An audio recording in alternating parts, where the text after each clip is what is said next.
Standoff, 4 deep, that's a faction, that's family. Bay talk, island talk, all in the strategy. Tap out, tap in, crowd on tilt. Still step shake when they clash, no guilt. From the east side, south side, whole coast feel it. Every chant, every scream, yeah, they really live it. Who you got? Pick a side, can't stop. When that theme hit loud, we all go dumb, go crazy on call. From the pre-show buzz to the last roll call. 4 names on the wall, yeah, we stand that tall. It's the 5-4. It's the 5-4. Better ring that bell. They go dumb when they raise that hill. From the floor to the nosebleeds, all y'all yell. 5-4, 5-4, you can tell. It's the 5-4. We run that show. Main car smoke when the lights go low. If you know, then you know. Let the whole thing blow. 5-4, 5-4, let them know.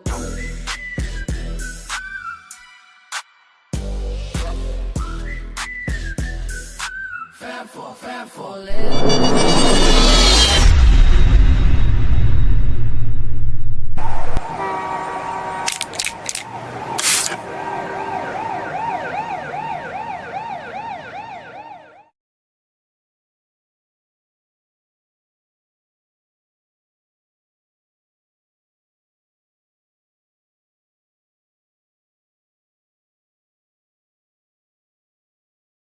Welcome to Sports for You Wrestling. It's our ring, our section. From the Bay, we flexing. 5-4, keep the crowd out, all guessing. Welcome to Sports for You. Ooh, it's a whip. Hey, John, do me a favor. No. Scooch. No, the other way. Scooch the other way. Scooch the other way. That's what we need to see all night. This is what we're doing. I see what's. I shout out to the main event for understanding the assignment, and I'm glad to see you doing well, recovering from your flu. Yeah. I'm feeling better, man. Feeling much better. That 24-hour flu, is a bitch sometimes. Yeah, that hits you. It hits you. It really does. You owe me. Yeah, appreciate it, man. Dang, Blue. I guess there's the one time Blue did not work in my favor. You know what? We ain't gonna dive into that right now. That's too much politics right there. But is that really what I'm gonna be staring at all night? Like this is what we doing today? Okay. Yeah. Okay. But welcome to S4UWrestling Wrestling Podcast. Housen. I am the OT Housen Trailism. That is the main event, John Housen. That is the shit talking non-Housen La Madrina Nessa. Which, by the way, shout out on the Mark Henry interview. That was dope. You know what I'm saying? But this isn't the only Housen we have on deck tonight, because making a rare appearance fresh off the island. I mean, this person is also very, very nice, but at times can be very evil. Just ask the honorary oops. One of the greatest authors we've known in the family, the one and only Miss Monty Housen. Hi, everybody. Hi. Yes. This is one of those times where I had to say to myself, procrastination is key. I am in very, very deep in a chapter, and I need a break. Hey, I feel that. I hear you. Ask the right person. You ask the right person to make you procrastinate. We are happy to be your distraction. Yeah, because I don't want to do this chapter right now because I've already been through the weeds with these characters. I need to get out the universe right now. Hey, Dalton! I just need to get out of here. So as soon as he said we're going to talk bloodline and we're going to talk about what happened with Kyrie, I was like, okay. Kyrie! Hey, listen. Hey. I was fortunate enough to have an all backstage pass on Friday night to watch the exclusive Friday Night SmackDown with a couple of good ladies from the island. And while we was watching said show, the internet was blowing up because people were getting their walking papers left and right, and we're just going through the list of people. Some we haven't yet to confirm, but it's what we call, Black Friday. But we get into that in a bit because we got some news and rumors, of course. News, rumors, and unfortunately, maybe some injuries here and there. Stephanie Vaquer, number one. She legit does have a shoulder injury. They don't know when she got that injury, but that explains the beatdown she got on Monday. So she's going to be out. Word on the street is she's going to be out for some time. Hopefully not a long time, but some time it is. So wish her the speedy recovery. But I also want to start off with a little condolence. I don't know if y'all remember, John Nessa, that was a flyer going around online in Vegas about that this tourists from UK. This broke my heart, dude. Those are one of those things where even though you don't know the person personally, it still hurts because it's kind of like, damn. Yeah. So what they're talking about is the guy Natty helped out with the search, passing out flyers online or whatever. That a guy who was a tourist from the UK was visiting WWE World, WWE for WrestleMania week and whatnot.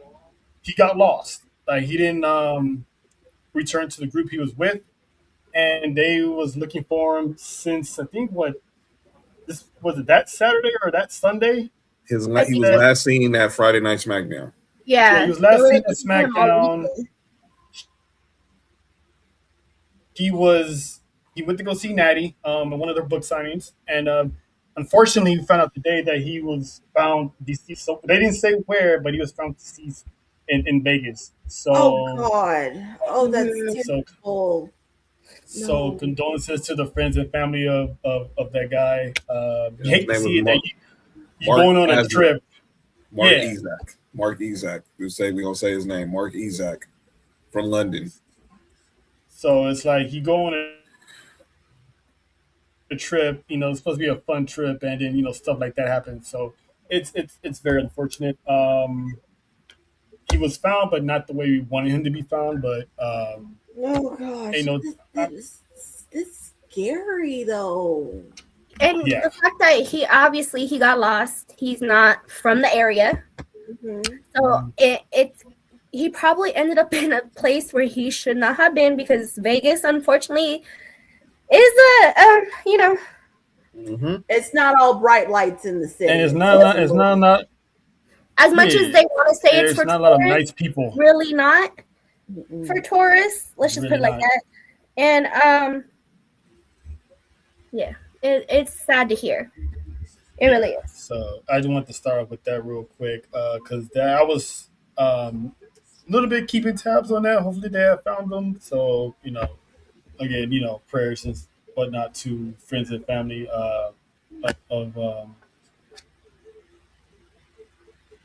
the tourists. But speaking of SmackDown is rumored to be not rumored, but it's expected to be going back to 2 hours in the next pretty soon. They don't say when, but when I saw the news, I automatically thought of Leslie. Let the congregation say amen. Amen. Yeah. Because I know she be that second hour. She's like, oh, would you just hurry the fuck up? No, I'm with her because I'm sorry, but it would make more sense for Raw to be about a 3-hour show than it is SmackDown. I mean, but go ahead, Troy. Go ahead. No, I was gonna say, some people are thinking, oh, this is gonna help the product, and it's not because ever in life having it 3 hours wasn't the problem. It was the booking. It was not having the show running on smooth cylinders. So it's good that it's going to 2 hours, but if it's not gonna do anything if the storylines and stuff don't make sense. And plus, USA has a show that's gonna be in that 3rd-hour slot. Shout out to Braun Strowman. Yeah. His show got renewed for another season, so that's probably gonna be taking that spot following SmackDown. So, what did you think about the move back to 2 hours, Money? You about to say something? No, honestly, I'm gonna say this right now. By the time you get to that middle of that 2nd hour, you're ready for the show to be over and done with. It's not like Raw. Raw, you would expect it to be 3 hours because Raw has the bigger roster, but also Raw has Roman in there. You see Roman at the top of the show, you see Roman at the end of the show. Whereas SmackDown, it's the booking, but also it's the simple fact that it's so long, and we've seen the same matches over and over again. But it's also just it's so boring. You get to that second hour and you're just like looking at time, talking about something else. And the thing is, there is talent. Jojo! There is talent on SmackDown that is useful and that could be used right now, but what are they doing with them? Not a damn thing. Get him the They ain't catering. that out loud. They ain't catering. Oh, I said that out not. loud. Yeah, it is. Hey, yeah. yo. Hey, John, what do you think about the 2 hours? Do you care about it? Are you excited about it? I think it was a matter of having, because I think this was always in the works that come summertime they want to dial down before the fall lineup gets back. So let's see where it goes from here. I mean, I'm not adjusting to SmackDown being 2 hours every Friday, period. But I know that's all in the hands of USA because of whatever they got broadcasting on their show. So but good stuff. I'm looking forward to it. Nelson? Want me to be honest? Like completely and utterly honest? No, I want you to lie. No, I think this is the best move because, like how Monty was saying, when you're watching it, it drags. It really does. And for someone that, I don't watch faithfully every Friday, but when I do watch, it's kind of like, okay, what's next? Like, it makes some of the stuff is skippable. Some of the stuff you're like I could really catch the clips on Twitter or on Instagram. That's how I be watching sometimes because I'm like, this is dragging, and it being a 3-hour show, it's kind of like, it's not just it for me. It's just one of those things where you just like, I really don't care about that. Is Faithy here? I really don't care about prayers that. Hey, but I really don't care. It's just like you really don't care so much about what is going on right here. You're more concerned about, okay, let's get to the actual good storyline. Let's get to the nitty gritty. And it's like, what is the good storyline? On SmackDown, what the best man is on Raw now. I don't know what the good storyline is. Tell me, you got please. Solo getting kicked out of the MFT. Sounds like it's going to be a very good storyline. Prayers up to Baby Oos, everybody. Yeah. Yes. Prayers. If they don't mess it up. And listen, I love me some Raheem. I don't like to talk down on a fellow black person, but it's like the bruh has sometimes the personality of a love sponge without the love. So it's like I'm gonna need that Homelander Cody real soon to make this show a little bit more interesting. And the fact that they're already pretty much planting the seeds for a CM Punk making this move to SmackDown, it might help out SmackDown a little bit more as CM Punk is on that show. Yeah, I mean, say this right now. The simple fact, when he dropped the title, I kept saying, take him to SmackDown. Let him run SmackDown. Let him do something to SmackDown. Exactly. Raheem. Look, his name is Cody Raheem Rhodes, and we just gonna leave it like that. Listen, let them come out with a shirt that says Raheem. Anyway, go ahead. I hope they don't. Ooh, look, I think the move that they're doing right now with SmackDown is, I feel like it's gonna work with the new faces. They have Rhea Ripley over there now. They're, they can move Punk over there. Like, I mean, exactly. Why you think I told John to scooch a little bit to the left? Wait, I had to stare at this for the whole show. It's housing time. Yeah. and love it. Never in life. It's a housing night. You know, we got money housing. You know, it's a housing But family affair. It's one of these things where like you look at the roster, you look at SmackDown. Of course, we're getting exactly. It's one of the things that I enjoy about SmackDown is bullying him. But you get a little bit of just. I mean, Ricky Saints is going to be on. Mm-hmm. That's what I'm saying. All the new faces. I feel like the NXT talent that's all shifting to SmackDown is gonna be. It's gonna do good for the show. Mm-hmm. It really is. And I don't. Mm-hmm. I know we're probably gonna talk about it in a bit, but I am not a fan of JC Jane. Neither am I.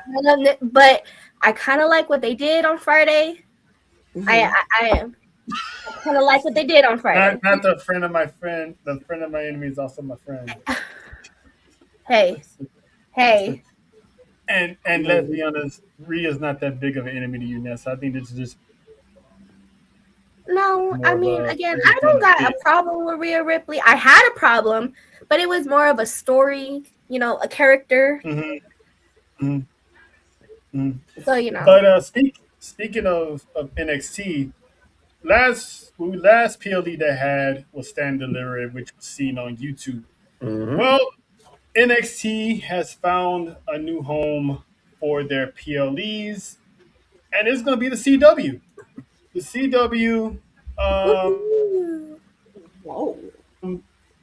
CW network, the WWE is part of TKO, obviously, and they're going to be starting exclusively airing, you know, their PLEs starting with the Great American Bash, and there's going to be broadcasting 20 PLEs and entirely live on both coasts over the next several years. So it's a multi-year deal. And also, what's good about this, it's also going to be on ESPN app. So the CW Network and ESPN are teaming up for a partnership for exclusive streaming for all CW sporting live events, which includes NXT. So people who were getting the Peacock and having ESPN, now you can just dump the Peacock app and just go to the ESPN. Or if you got that kind of dough, the VPN Netflix. Yeah. Just to let y'all know, 1 year subscription, 15 months. Don't do anything else. Thank me later. I'm not gonna lie. I pay that $42 for the bundle, and I mean, for me, it's worth it because I use Hulu. Kids over there though. Yeah, that's what I'm saying. For me, it's worth it because even if I didn't have kids though, I'd be using that Disney Plus by myself. So you know. True. This is true. This is true. She ain't lied yet, and that's a blessing. But now it's like you get the main roster PLEs and the NXT PLEs on ESPN app. So it's becoming a little bit more either more affordable or more worth, you know, your money. Depends on how you look at it. Personally, for me, I'm a person who give me a 1 year subscription. Let me pay that right away. And that way I don't have to deal with it. Make that monthly. Exactly. I do a 1 year subscription for everything. No, we haven't yet. Talk about AI. Oh. Boy. If y'all seen NXT, listen. I would like to know what they thought. I would just let y'all know. I missed NXT. I fell into unconsciousness. I had been up since 5 o'clock that morning. I did not go to sleep. I was up 5 o'clock that morning yesterday. So I passed out. So I did catch a little bit of clips of NXT. I want to know, when did they hire Lady Gaga? Don't do Rain like that. No, she looks like I love me some Lady Gaga. Okay. Someone called her a female version of Ozzy Osbourne, and I was here for it. But she looks like Stephanie Joanne Germanotta. That's to tell you how much I love Lady Gaga. Her uncle is a legendary band member, so I forgot what band it is. Is a legend. Iron Maiden. Oh, there you go. Yes, her uncle's an Iron. Mm-hmm. If I'm not mistaken, John, was he like the drummer or something, or the guitarist? I can give you the full detail. Yeah, bitch. Her uncle was in the group Iron Maiden, and that's why they call her the Maiden of the Mat or something. I saw a sign last night. Bonnie, I don't know if you've seen the clips of her match, but her finisher is fire. I saw it and I was like, holy cow. I was like, I saw it and I told Leslie, I said, I'm already singing Judas right now. But, you know, she looks like Lady Gaga. And I'm like, I love this. She's gorgeous. Like, I want to see more of her. She's the niece she's the niece of the original drummer of Iron Maiden, Clive Bohr. There you go. Mm-hmm. There you go. Yeah, her finisher was fire. Iron Maiden is actually up for the Rock and Roll Hall of Fame this year. And it's crazy that every time they have an NXT debut or someone they really, really need to get over, they send in Nikita Lyons. But anyway, we'll discuss that. I'll discuss that because I got a lot of thoughts on. Is it just me that Nikita Lyons lose a lot of her ass? She did. She that happens when you tone up more and you start losing all the body fat and all that stuff. Sometimes that kind of goes. Yes and no. I have opinions on this. I have opinions on Nikita Lyons, but we'll get to it when we get to talking about the roster cuts. Because I feel something. Oh yeah. Somebody Kinsey had some strong thoughts about Nikita Lyons. But anyway, talk about that. First, hey John, remember that theory I was telling you about Brock? Yes, go ahead.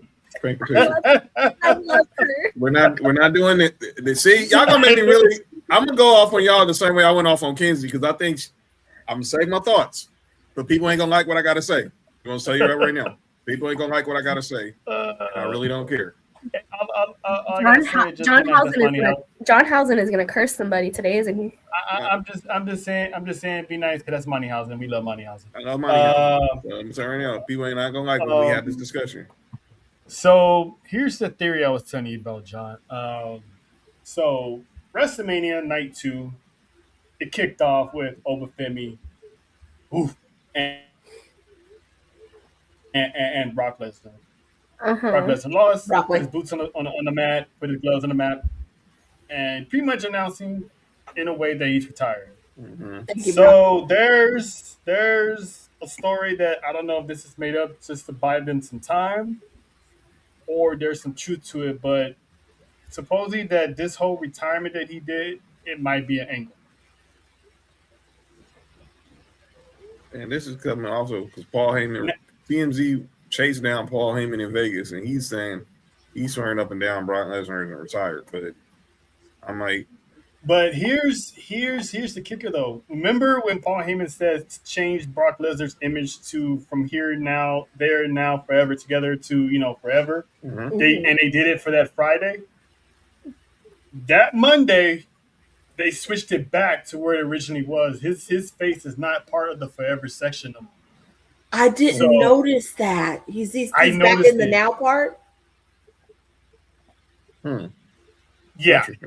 And again, I don't know if they're just planning something in there to try to buy them some time, but they're still trying to get Brock to come back for that SummerSlam. That he kind of owes them. They want that Gunther match. Okay, so is this going back to how we figured it would be, where Brock wasn't gonna lose at Mania, and we're gonna they were gonna continue on to SummerSlam? Right. And if let's just say, because remember I was saying, John, remember how we thought Seth Rollins hurt his knee and what happened? Yeah. Well, he came back later on. I personally think the man's retired. I do too. But let's say devil's advocate in Delulu land, he does come back. He would have to win at SummerSlam. Ain't no way this man is gonna come back to lose again. No. Which is why, again, I think the way that he went out is perfect for him because, first off, he wasn't going to lose at Mania to continue a story. He would have either won or everyone would have fucking shit bricks because he beat Omafemi. So I think him winning and Obafemi winning and then Brock retiring was perfect for him. Mm-hmm. Nani? Here's my honest opinion on this, okay? There's only one way, and we all saw it coming. There's only one way that this was going to go. Paul Heyman owes Gunther a favor. No. Brock Lesnar, you got Minnesota right there for SummerSlam. That is where it was going to go. Now, knowing Brock Lesnar, he probably looked at Gunther and was like, I'm not doing it. Right. No. Exactly. I'm not doing it. But you can see where the direction was going. I think I had said it during Rumble, and I was just joking around when I said it. I said, okay, Gunther, you did what you got to do. Okay, now I want you to go find that dude from Saskatchewan, smell like raccoon meat, go get him. Because I wanted them to hold off on Over. Because I was afraid that they were going to do what they always do when it comes to Brock Lesnar. Put Over in the ring with Brock Lesnar, have Brock Lesnar squash another black man. I did not want to see it. So the call that was made at WrestleMania, I feel like that was Brock going, nah, double middle finger, F that, I'm leaving. Well, I mean, Brock did handpick Obafemi to be a successor, so I think he was pretty much hell-bent on putting him over regardless. And also, Gunther is rumored to be one of Roman Reigns' opponents for the World Heavyweight Championships. I don't know what time of the year that's going to happen when it does happen. So if I'm thinking the favor that Paul Heyman is going to owe him is a title match with Roman. And if that's the case, Romante, I'm gonna need you to put this man in the body bag, please. Okay, so here's my question to that. How is he going to do this favor for Gunther to get him Roman if he is in no kind of favor-ish way with Roman? You don't need to be in favor of Roman. It's Paul Heyman. So he just Paul Heyman. He could just show Paul up. Heyman. Just to say this right now, we all know Paul Heyman about to get back is going to get somewhat put back in the mix of this damn story. We all know it. Mm-hmm. It has to happen. And no disrespect to the community, but Jewish people have all the power. They have a lot of power. So Paul Heyman definitely got struck. He can get you any match you want, anytime, any place. Like, you just force it out of him, he'll do what he can. Nessa, Monica, Monroe. The choice of words you're using at the moment, my mind is not. You cannot talk to me about choice of words, madam. My mind is not. I mean, if we were to really think about it, all Gunther just as we know, if we were to really sit down and plot it and think about it, all Gunther has to do is just jack Paul up. Yep. Let me guess, another poor choice of words, Nessa. I mean, just throw a bone to Braun Breaker and just jack Paul Heyman up. That's all you gotta do. And supposedly, Nessa Theo is also rumored to be one of Roman's opponents once he gets. Look at the tribal thief. Too, so I'm looking forward to he coming for them new shoes. I'm saying. Gonna say this right now, guys. No, not them bloodlines. You better no. Bronson, honey, not till I give up the ghost. The man don't want to talk to you no more. Give up the ghost. He posted a gif of himself on Twitter with them shoes, talking about obsessed with the tribal thief. It has his eyes on a little something. It's like Lauren texted us today, and she was like, she said this text goes, Bronson Reed is obsessed with Roman Reigns. And I said, I don't know who's worse. He wants to be accepted by the family. And ain't that so wrong? He's the black sheep. He ain't even related to them. Don't matter. His own family didn't want him, but Roman's family is so cool. Who wouldn't want to be in the bloodline if you Samoan? I mean, let's be real. He is. I need Roman. I need you to get a temporary restraining order against the following people, okay? Cody Rhodes, Seth Rollins, CM Punk, Bronson Reed. That is all. They can't leave you alone. I can't Wow. alone. Not Romante getting new No boyfriends. boyfriend of He me. gets new boyfriends. Everybody is obsessed. I need him to get a restraining order. Almost. Listen, when the Roman Reigns pull up, some people just start acting funny. John, your thoughts on the Brock Lesnar theory? I can see it, but I think he's done. I mean, it really would. I would hate it because when it really just mess up. It really is not fair to Oba for for you to fake Exactly. pull a Brett Favre, Michael Jordan, Tom Brady, whatever you want to call it, pull one of these faux pas retirements just so you can be in front of Minnesota. That was the case. All you had to do was just exit the ring, have Paul Heyman cut a promo and say, Oba family, this isn't over. And you could have like a best of like a Clash of the Titans type series all the way to SummerSlam. But I hope he's not. I think he's not coming back. I don't see Oba losing until he gets Roman. And I think Roman's gonna be the one to put that L on him. Do you know what I was thinking? I was thinking when we were talking about this and when he named all the people that retired. Mm-hmm. I was thinking Mark Henry. We should have Brock Lesnar come out on Monday in an Easter Sunday church suit, and we would have known what time it was. Oh. Brock Lesnar in a suit would be hilarious work. But in an Easter Sunday suit, we wouldn't know what time it was. True.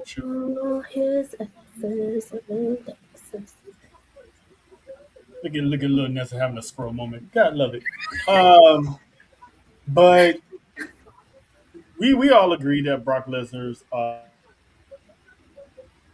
pretty much done.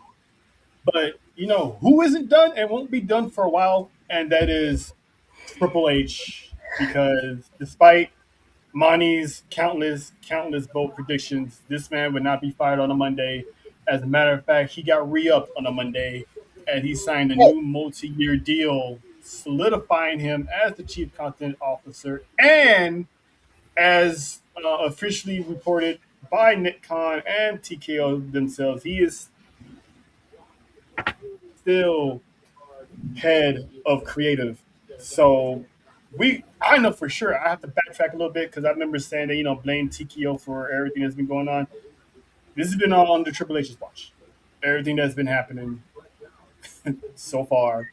So, do TKO have an influence on it? Yes. But so back to blaming Triple H. And that's never going anywhere. At this point, I'm not going to argue people because now the fact. I just need to know where my pitchfork is going, okay? That's what I need to know. Again, my pitchfork is always going to go to Triple H because I'm a certified hater, and it is what it is. But as for that, I've deaded the joke Monday. Hell no. I deaded the joke on Monday, and honestly, oh, it's not on here. Damn it. What? I need a Carmelo Hayes pop up. Oh. It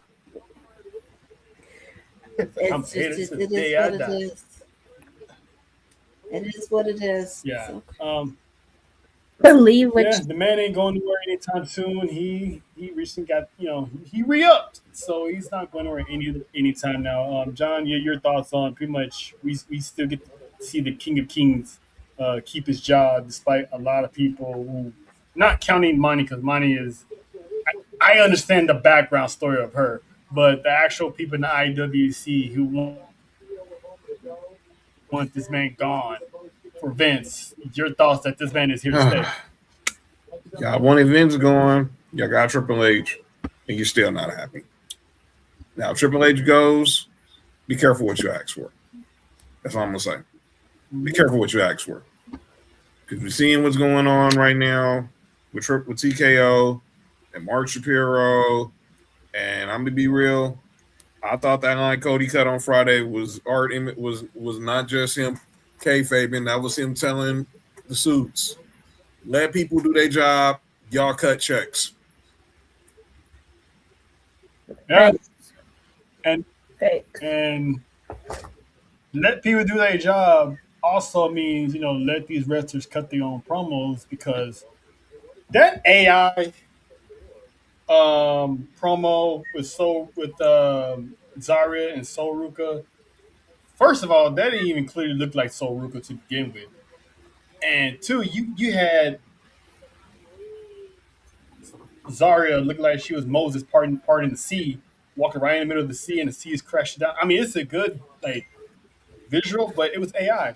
I'd rather had Zarya come out on a live television with a live microphone and get that shit off her chest. That she got rid of the so-called dead weight that was holding her down. Unfortunately, this is 2026, and this is the age of AI. So now it has now hit WWE. So they're letting WWE, and TKO has admitted that they're using AI for their stores. So, anyone have any thoughts they want to share about this AI-led promos? I have a creative one. Uh-huh. What, as a writer, as an author, what I put down on paper is mine. Mm-hmm. That's my words. I said it. I know the story. I know the ins and outs. What they put on what a robot does is not what I do. So when they go out there and they cut those promos, case in point, that promo Roman cut on Monday, it was straight from the heart. When they sit there, when Roman cut that promo in the car, straight from the heart. When Cody cut the promo on Friday, straight from the heart. When you sit there and you have them memorize a script, or you use a friggin' robot to do the job that you hire a writing staff for, then you need to reevaluate your decisions. I recommend you also hire new writers. If we're going to blame somebody for all of this, if we're going to blame creative, we need to look at that writing staff, because a lot of those people have been there since the 70s. And I agree. I actually agree with that, because as someone, I've never used ChatGPT. I've never used AI to do things. A lot of people are using that now to write stuff, to get, stuff done.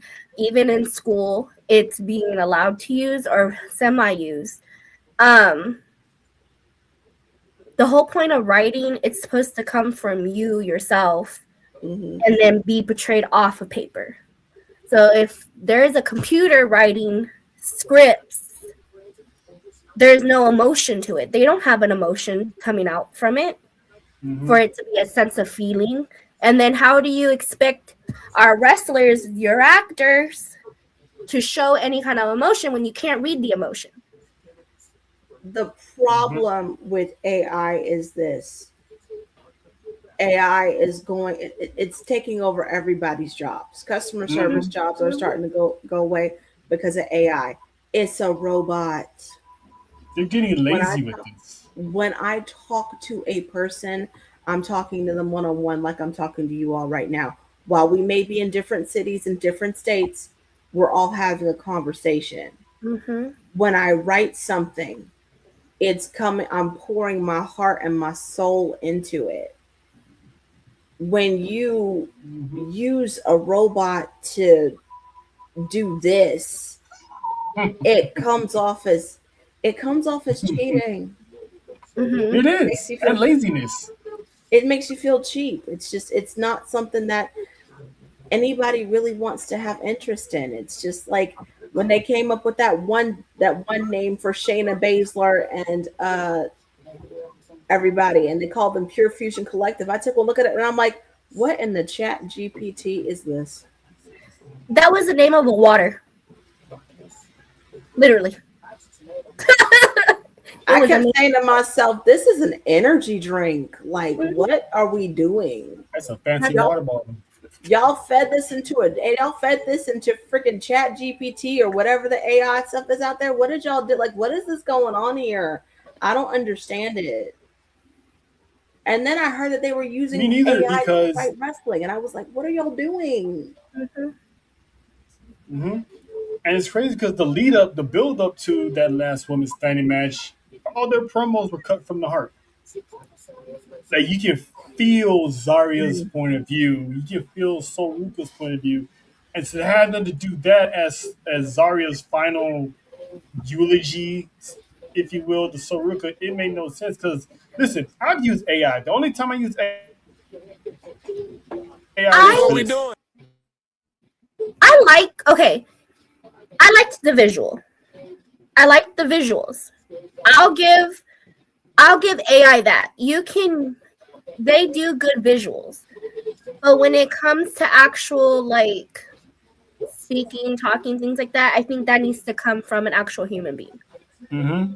Because even with that, the whole all of AI is just video editing, right?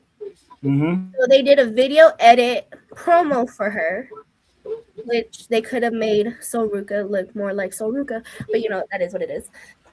That was This is like a fucking their avatar. part, but I think the visuals itself was good.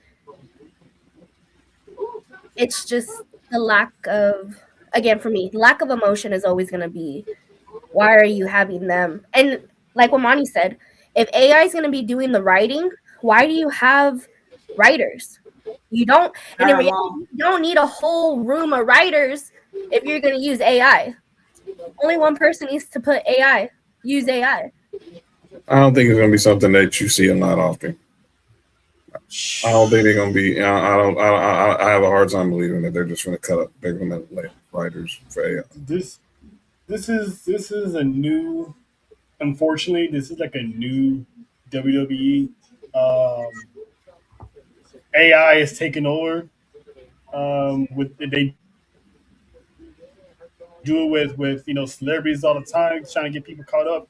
So now they're gonna use this storyline to try to get people more butts in the seats. But so far it's been so much backlash, and rightfully so. It's like you had Zarya when you first put her on the scene. It was this big monster, this brick house that invaded NXT, putting the roster on notice. Your roster was already stacked, so you pushed her down to the side a little bit, had her do this tag team, get a little softer side of her. You can't expect us to take her serious again if you're using avatar images, because it looked like WWE's versions of Fire and Ice. It didn't look real, and it's like you have fake tears on an AI image face. It's like, to me personally, to quote one of the podcasters out there, JD from New York, it was just pretty lazy. You taking the chance for these wrestlers to connect with the audience, and especially in NXT, you need that connection to get yourself prepared for the main roster. I think that was I think it was all calculated. They knew what was coming They knew what was coming, because that's the reason why they got ahead of it and said that they put AI out there. I think that was all calculated. Oh yeah, everything they do is calculated. It just sometimes it just don't make any sense. Period. It's like you could have got all the writers, like Monty said. You could at least had a good writer fed the chat BT, some good stuff. Yeah, but that's why they did. But that's why they put it out there, because they know the backlash they was about to get. So they try to disclaim it. I could understand using it for visuals, because I use AI for my visuals. Like when I want to be able to go, okay, I see what this looks like in my head. What does this look like to everybody else? Mm-hmm. But to use it for writing, again, it's lazy. Mm-hmm. Get new writers, get a new writing staff, get young up and coming people with some new ideas, and just do that. It's not hard. It's $1 billion company. You're about to make even more money. Just get new writers, hire a diverse staff of people, and just do that. Here's what I noticed about multi-billion-dollar, million-dollar companies. As long as it makes money, if they can do it with the less amount of people, the better for them. So if AI works for them, there's gonna be a lot of writers gone. I'm with Faith. Soon. I'm with you there, Faith. I felt the same way. I think I think they did that. That was so it was calculated. They, like I said, what I say about LeBron all the time, Trell. He don't leave crumbs. He leaves the whole damn loaf of bread. That's exactly what they just did. They left the whole loaf of bread out there because they know what was about to come their way once they let that visual be exposed about Zarya. Yeah, now, I don't expect her to do that again though. It could. They could, but then again, they also could do the opposite and literally using it to write stories. Because people don't know this about Triple H, but he's into that type of stuff, like the techie stuff, because he went to school and all that stuff for that. So he's actually into stuff like that. So I wouldn't put it past him to try something new. I mean, if it works, it works. But I just wasn't a big. I'm not going to shit on the promo and stuff. But I just wasn't a fan of it.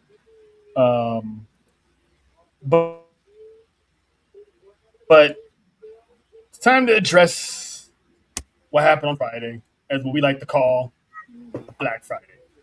Lord, here we go. Now I'm gonna save the elephant in the room for last because there's some stuff I kind of did some research on why she was gone. So I want to get everyone's opinions on that afterwards. But the Y6, let's just start with them because it's obvious one. Are we surprised? No. Because I'm not. Not at all.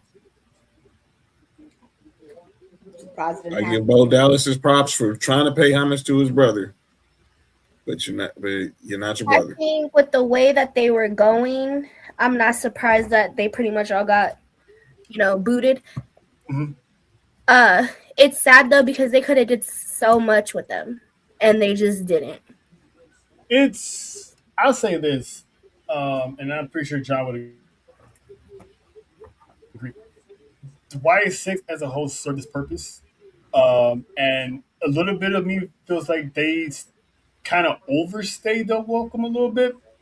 Like it should have been done before, because I said this multiple times. Without Bray Wyatt actually there to guide this, Bo Dallas was only doing his best to live out what was ever in his journal, his notepad, every idea he had.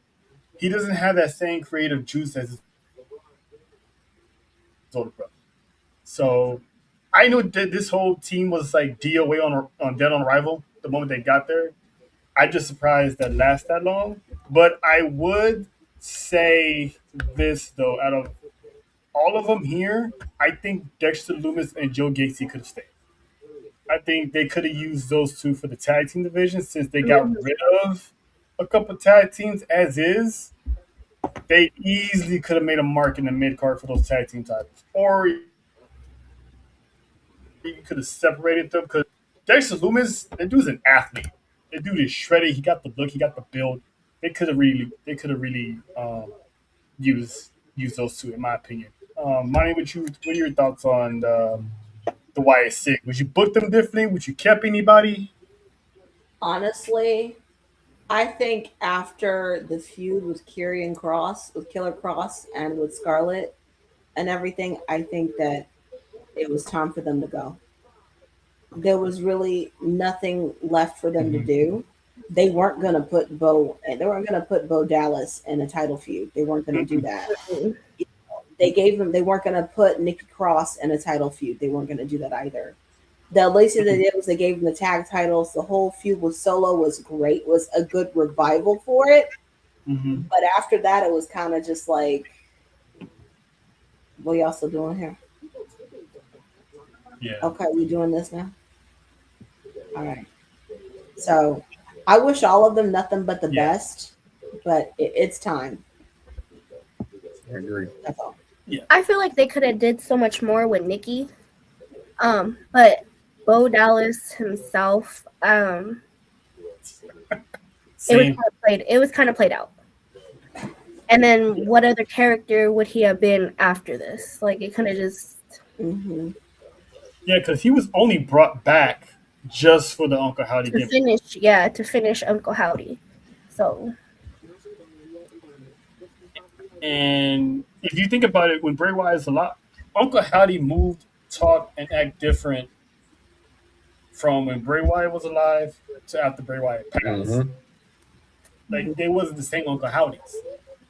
Same guy, but they moved different. So it lost.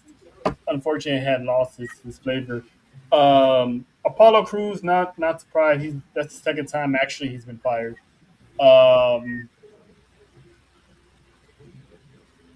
Alba Fire, I wish they could have did more with her because this woman is a former, NXT UK Women's Champion, and she kicked ass under that brand. So I wish they would have did more with her. Andre Chase listen. Chase U was never going to see the main roster. let's call it for what it is. Andre Chase was one of those characters from 2.0 that served their purpose, and you knew they wasn't going to go anywhere. Listen, Zoe Stark, I was kind of not shocked, but I low-key felt bad because that woman was cleared to come back. And then she never came back. And she never came back. And I tell John this all the time. When you get hurt and it's roster cut time, 9 times out of 10, you're going to be the first one on that list of people like, well, she's not even anyway, just because she had women's champion or at least IC title or United States champion written all over her. That girl was that good, that talented. Santos, same thing. Got injured at the wrong time. We just got him back. I think, but I think this was faded completely because I'm already seeing that. I think he came back. I think him coming back was a business move. I think he wanted to be. His heart was in CMLL the whole time. And speaking of that, they're expecting him to be in CMLL soon. Yeah, I think his heart wasn't in it. I know we had the feud with him and Dr. Wagner Jr., but I can tell we saw Santos Escobar in NXT and on the main roster. He was okay in AAA, but his heart wasn't there. His heart wasn't there. You could tell. I think it was also his injury, getting hurt. He didn't really do much with it. Yeah. He had a championship match coming. And he got hurt. I just want to say this right now about Apollo Crews. I had made a comment on a live once when I saw him. I was like, "Oh, I didn't know you still worked here." Oh yeah, you jinxed him. I should have never said that. Monty, I'm not gonna lie. When I read his name on that list, I'm like, "Didn't they cut you already?" I'm not even playing with you. I felt kind of bad. Yeah, you know what I'm saying? Alba Fire, of course, this Kaylee Ray. Come on now. Andre Chase, I knew that was coming. Mm-hmm.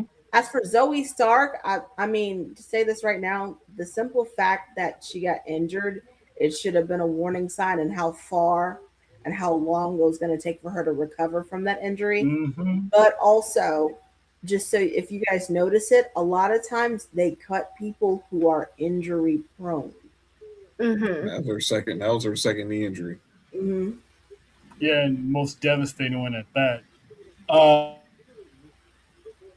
The one now we get into the ones that I had questions. Aleister Black, Zelina Vega. Aleister Black literally got released a year after he came back. Mm-hmm. Pretty much. A year after he came back. He returned that Friday Night SmackDown after WrestleMania. Then he got released after WrestleMania. I blame the IWC for Aleister Black and Zelina Vega. Also, because y'all kept calling them Timu, Karrion Kross, or Charlotte. So don't feel sad. That they lost their jobs. I completely agree with John. That is where y'all made the mistake. Because honestly, I was looking forward to seeing them together. I was looking forward to seeing them do House of Black and WWE with those two as the heads of it. And instead now they're gone. Thank you, IWC. Yeah. And for Pete to piggyback what John said about people calling him, the bootleg Timu Karrion Kross, there goes to show that they only watch WWE because he was doing that in AEW as Malachi Black. His promos, he was doing that already. But he's always this dark character too. That's why it's not just him in AEW. Even before he left, he was always this dark character. Since day one. This is the NXT Black and Gold. This is not. This not nothing new. It never changed. His history. This shouldn't be a surprise. Everyone was him as Tommy End. If you didn't see him as Tommy End, you don't know what you're doing. Talk about it. Exactly. Like The And simple fact, wait, I don't Monty. mean to cut you off. The simple fact No. that, like, you could see them getting ready to set it up. I was like, oh, we're gonna get House of Black over here. Oh, this is gonna be fun and exciting. Oh, we need something like this. And the fact that you guys trashed it every single time, Mm-hmm. done. And by the way, I'm very disappointed because y'all are the reason why I will never be able to sing Root of All Evil at the top of my lungs during the lives anymore. Oh, she did, and she, word for word, she had that track down to a T. Soiled it for me. And it's like I was saying, he was doing this for years, so it's like if they're listening to these fans and listening to the pushback, so yeah, I'm with John. I blame the IWC for this because I was so happy that he finally get to work with his wife, and I was so Zelina, happy of the progression of Zelina Vega as a character I was about to say with Zelina him. did that character push because she wasn't really doing much before either, and she was able to do a lot more now. And I still feel like they could have done some stuff, can continue more with her, Mhm. but we'll never know now. And it's crazy because ain't no telling how many of all the years they've been married and dating, ain't no telling how many times they've gone over. Hey, if we ever work together, this is what we would do. This is what we would do. This we would do that. Ain't no telling how many ideas they had in when they're laying in bed just talking about wrestling and what they could do together, and the fact they finally had the chance to do so. Because I don't know if y'all remember, I think I mentioned it last year that Aleister Black was set to have a big year Mm-hmm. Yep. following WrestleMania. People felt he was, and the rumors were that he was supposed to be in Pat McAfee's spot in this whole Orton Cody Yeah. situation. So did they know they wasn't gonna renew his contract and they did the Pat McAfee route anyway? Or they just thought Pat McAfee was just a better idea because he set this up for McAfee to mess it up. Mm-hmm. Here, Basically, here, here is where I sit there and I say, because you just brought up the fact that they probably were coming up with this. That ring entrance, you could tell they came up with that one. oh yeah, it's You dope could too. tell they practiced it, and it was so cool. Y'all It took was. that And from what the people do? And what the people do? Oh, that's just a wannabe Karen Cross and Scarlet entrance. And it's like, can you just watch and just let these people get their creative juices out there? Ain't no telling how long they've been working on this. So I was a little bummed that he literally just got back. So We just got him back, damn it! I don't know where he's gonna go next. Yeah, because it sounded like he was not welcome back.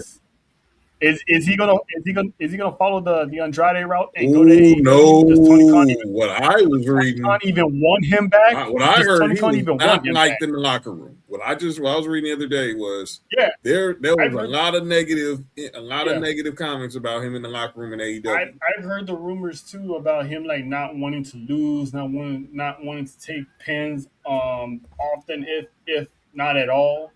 So I think their next route, I don't think he'll go to I guess AEW.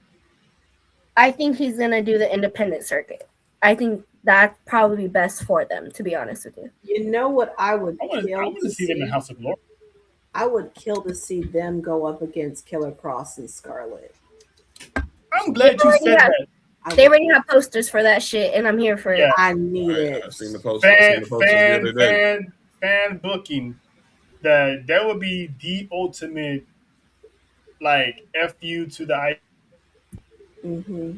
IWC who pretty much tried to compare them to, just to put them two together in the ring because the magic those guys would make and girls, because Scarlett can still She can go. go for real. So Mm-hmm. and Zelina, when she get the handcuffs off, that woman could go. If you don't believe me, go back to the old days of TNA. Mm-hmm. Shout out to That LAX. girl, Mm-hmm. that girl can really, she can really fly. Or like New Japan. They go New Japan. They can go to No TNA TJ. because because TNA, yes, they have a partnership, but they're still their own company. So send them to TNA. I mean, but I think independence is probably what they're gonna be doing for now, which is good. But it's just doesn't make any sense. And of course, Motor City Machine Guns also they really do nothing with them. Honestly, after oh my god, I'm blanking so bad. After they lost the titles. Yeah, god damn it. DIY, the whole Street Profits. Yes, DIY. After all of that, thank you guys, because my brain is doing the loading. We got you. We got you. You had a hard day. She's still swimming over that chocolate. Oh, that's what we're doing. My bad. You know what? Anyway. My bad. Salute to you, Mark Henry. Anyway, they haven't done anything with them. And word is they're heading to AEW, which I think they was probably destined for when they left TNA in the first place. I mean, give me the Young Bucks and Motor City Machine Guns any day. I'll watch that match religiously. So, Private Party and Motor City Machine Guns. That would be good. I would love to see that as well. So FTR, the Motor City Machine Guns. That's another tag team. That's another tag team FTR can add to their belts. Yeah. So it's not.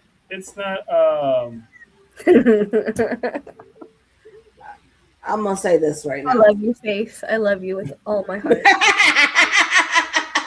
Black Snow. Black Snow. Look at Black Snow, big down, Austin Creed.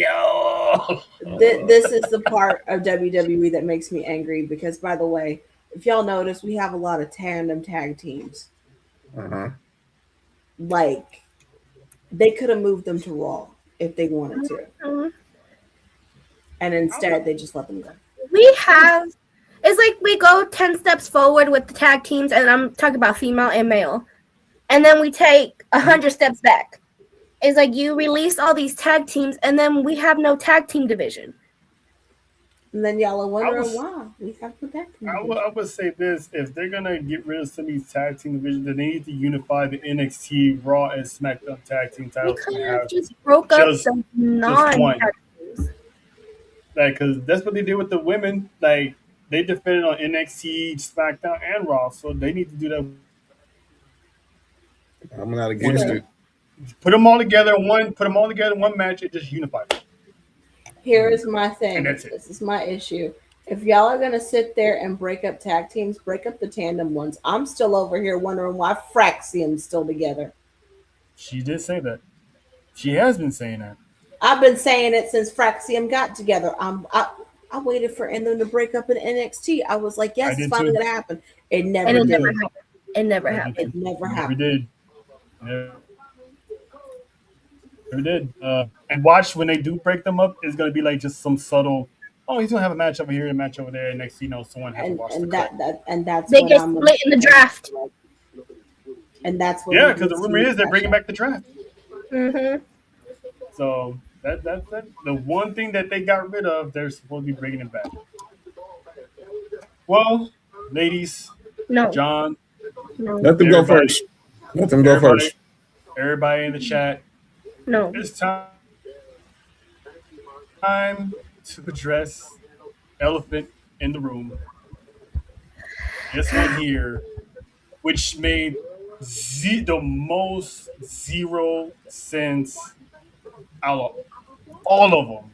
The simple fact that we literally see this woman every Monday night in a segment with our favorite moment. God. She was also emotionally abused. Getting emotionally abused by Oscar. This is called emotional damage. Y'all know that part? That's emotional damage. Yeah, this is emotional damage. What makes me angry is Raw. That whole segment with Oscar and Io. Right. It was missing something, and I was like, "I need Kyrie." It was missing the nucleus. Me and JoJo was talking about this on Monday. Like, it wasn't the same. It wasn't hitting. I'm so tired of them just cutting off things that need to be. What's that word? There. They give us things. they give us these feuds and they give us these stories and they never finish them. No payoff. Because I needed Kyrie to finally turn on Asuka. I was waiting for. We never got the bitch slap from hell. Okay. I was waiting for it. I was just waiting for her for that match between Io and Kyrie, for that match between Io and Asuka, and for Kyrie to finally just get sick and tired and fed up with Asuka's shit. And just call off and just this feud under the radar. 2 was so good that who would have thought Kairi Sane would be like the main focus of these two, because Io's trying to save Kairi. Asuka's telling Io to stay away from Kairi. Kairi's getting abused, and you can tell on Kairi's face that she was getting to that point that she was about to snap out of it. And we thought this was going to happen at WrestleMania, but then it didn't happen at WrestleMania. And actually, John, the Kabuki Warriors actually was talked about on being that tag team to replace the Bellas if Nikki wasn't good to go. So they didn't really need Paige. They could have used them. Look. So that's one stuff that they did. You could have had Paige, but you could have had Paige cost AJ. Had Paige cost AJ. No, the hell with that. Because if AJ's going on a sabbatical, it would have been we've been waiting for the next 6 months. Mm-hmm. So they could have had Paige do the one thing that made her Paige. Come out the Raw WrestleMania. Come out Monday night, cut off Becky Lynch, and be like, I'm the one that's going to take the title off of you. This is my house. This is my house. This is my house. That's what they could have done. And I would have loved it. Yeah. But they could have did that. But Kyrie is pretty much this year's R-Truth. Which is what I'm about to get into, because I don't know who did it, but they're giving people hopes on this. When I don't like hope givers. And when it was announced, when the fans got whiffed that it was gonna be Rock and Roman, they cried out for Cody. And what happened? They gave him Cody. We got the Avengers angle at WrestleMania 40, right? R-Truth didn't get renewed. Mm-hmm. Everybody cried out for Truth, and what happened? Before me, John, and Nessa's eyes, R-Truth came back. Yep. So everyone's hoping that with all the online petitions out there and the hashtag We Want Kyrie, that this is just another ploy by WWE, and we're gonna see Kyrie Sane pull up in the middle of this match or the middle of this feud to finally give us what we want. Which I'm not gonna hold my breath, because I don't trust WWE to really. They say they don't listen to fans, and then when you really want them to listen, they don't. Because she was on her way. She's already back in Japan already. And from what I read, one of the reasons, someone get TJ out of my reasons, she was like, what TJ do now? Face beans. They served undercooked spaghetti beans and pause. Huh? Wiener sauce instead of the 5-star. TJ, sir, you have been gulagged. So you've been out the gulags for a minute. You about to go back in there on Friday. Apologize. Nasty. Here's my theory on this, because supposedly Kairi Sane had hinted or indicated, I don't know to who, that she was planning on moving back to Japan. And WWE's like, oh, well, let me help you out. Responded online, and I'm paraphrasing, she said she didn't walk away from anything. So basically, she didn't walk away from a contract renegotiation or anything like that. So as of Monday, she was already traveling back to Japan. So it's like, if this is true, that is the biggest petty move by WWE, because she wants to go back to Japan. So you cut her off in mid feud And there's no word on when she was planning on moving back to Japan in the first place. So, John, what do you make of this this whole Kairi Sane situation? Because as of right now, she's no longer in the United States. It's sad. Should have got the payoff. And if that was the case, you could have did it even. You could have used the creative juices to use the storyline to send Kairi back to Japan. If that was the case. Like a little beatdown or miss the eyes or something, and she Or finally got EO. over on Asuka, and Asuka's like put her And EO. like to the gulags. And EO tells her, and she tells EO, it's time for me to go. And she heads back to Japan forever. I didn't like it. I hated it. It was out of all the ones, it was the most unnecessary. I believe there's still. I'm gonna keep hope alive, as that was my slogan in Vegas. I'm gonna keep my hope alive that she comes back eventually, and we pay this off, and then she can go be with her family in Japan, because I know that's probably what it is. She misses her family, but I hated it. And like I said, we saw Asuka come out. It did miss that sauce, that little sprinkling, a little seasoning. But the match is gonna cook next week. I know it's gonna be anticlimactic without Kairi, but they just got to find EO and Asuka just got to be professional about it and find ways to keep us invested, because we know you're going to put a fire match, but keep the emotional investment there, where we just want to be like, all right, instead of having all right, get this over with so we can move on now. Yeah, and I don't know if you guys noticed, but Asuka looked kind of off on Monday. Like she was just going through the motions of that. She probably was. Promo. You just tell when she was just standing on EO, she was just like, yeah, I'm here. I just work here. Yeah, basically. And if this is the reason that Asuka leaves, because Kairi was one of the reasons why she stayed when they brought her back, because Asuka was contemplating retirement, and then they re-signed Kairi Sane. It's like she had like a whole new lease on life. Is like, you know what? Let me stay after all. So ain't no telling what's gonna happen at the end of Asuka's deal. Because my heart does go out to EO and Asuka, because they're sisters. They go way back.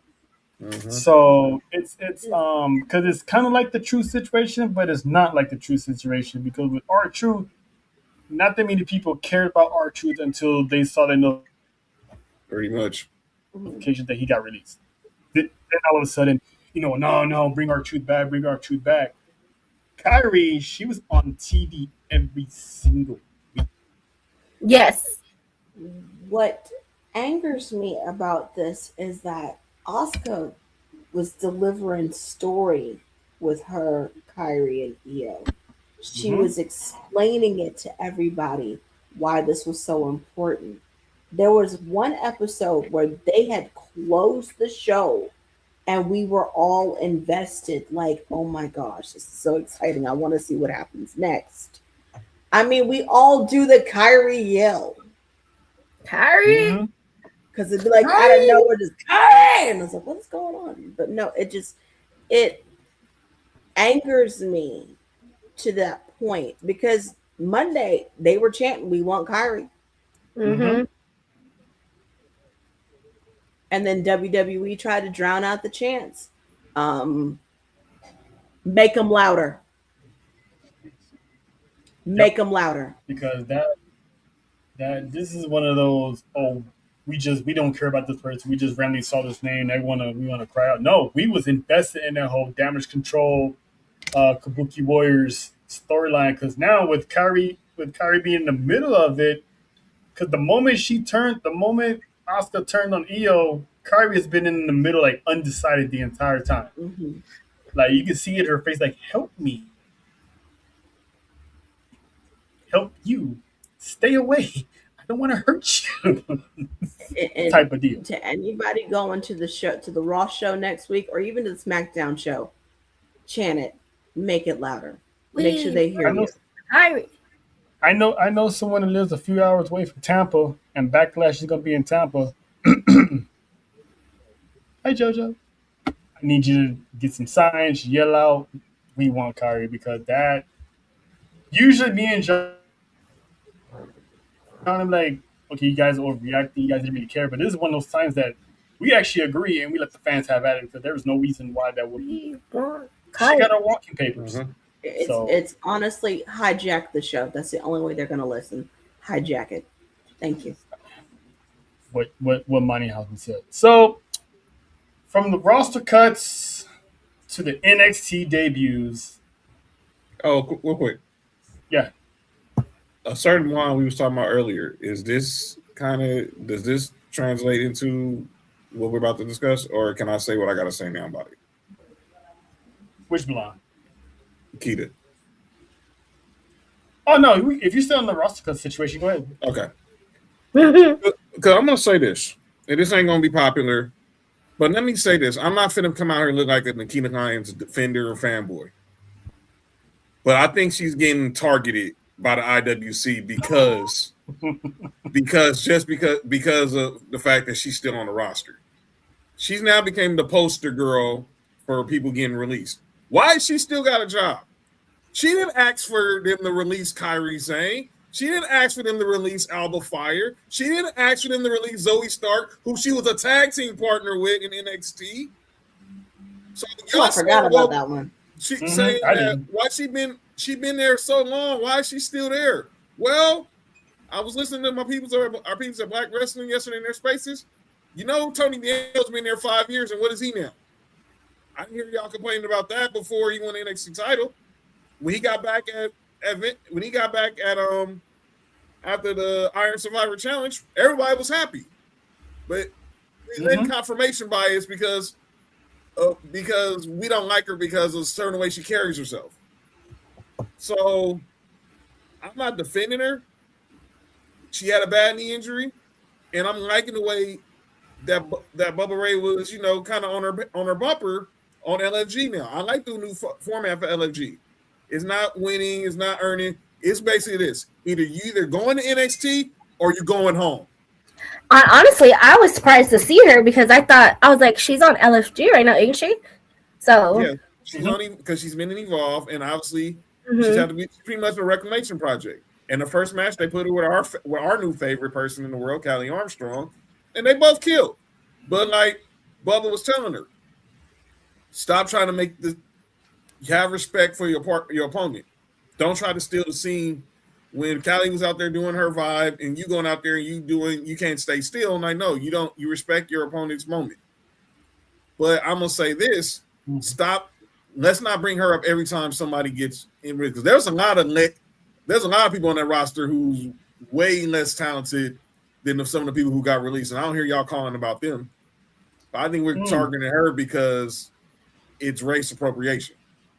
Has she improved at all? Is the question I ask. I say this: she has improved. She has improved. I think going down to Evolve had to humble her. Definitely. I will agree with that. She needed some humbling. It had to humble her because when she went down and Matt Bloom, I don't know if y'all watched LFG, but I would watch it. I would recommend it. Matt Bloom said it. When she went down with that knee injury, a lot of the women stepped up. That's where we got That's where we got Jada Parker. That's how look at Lola Vice, current NXT Women's Champ. We saw Lola Vice and Nikita Lyons together at WrestleMania when me and Trell was at WrestleMania when he was out here.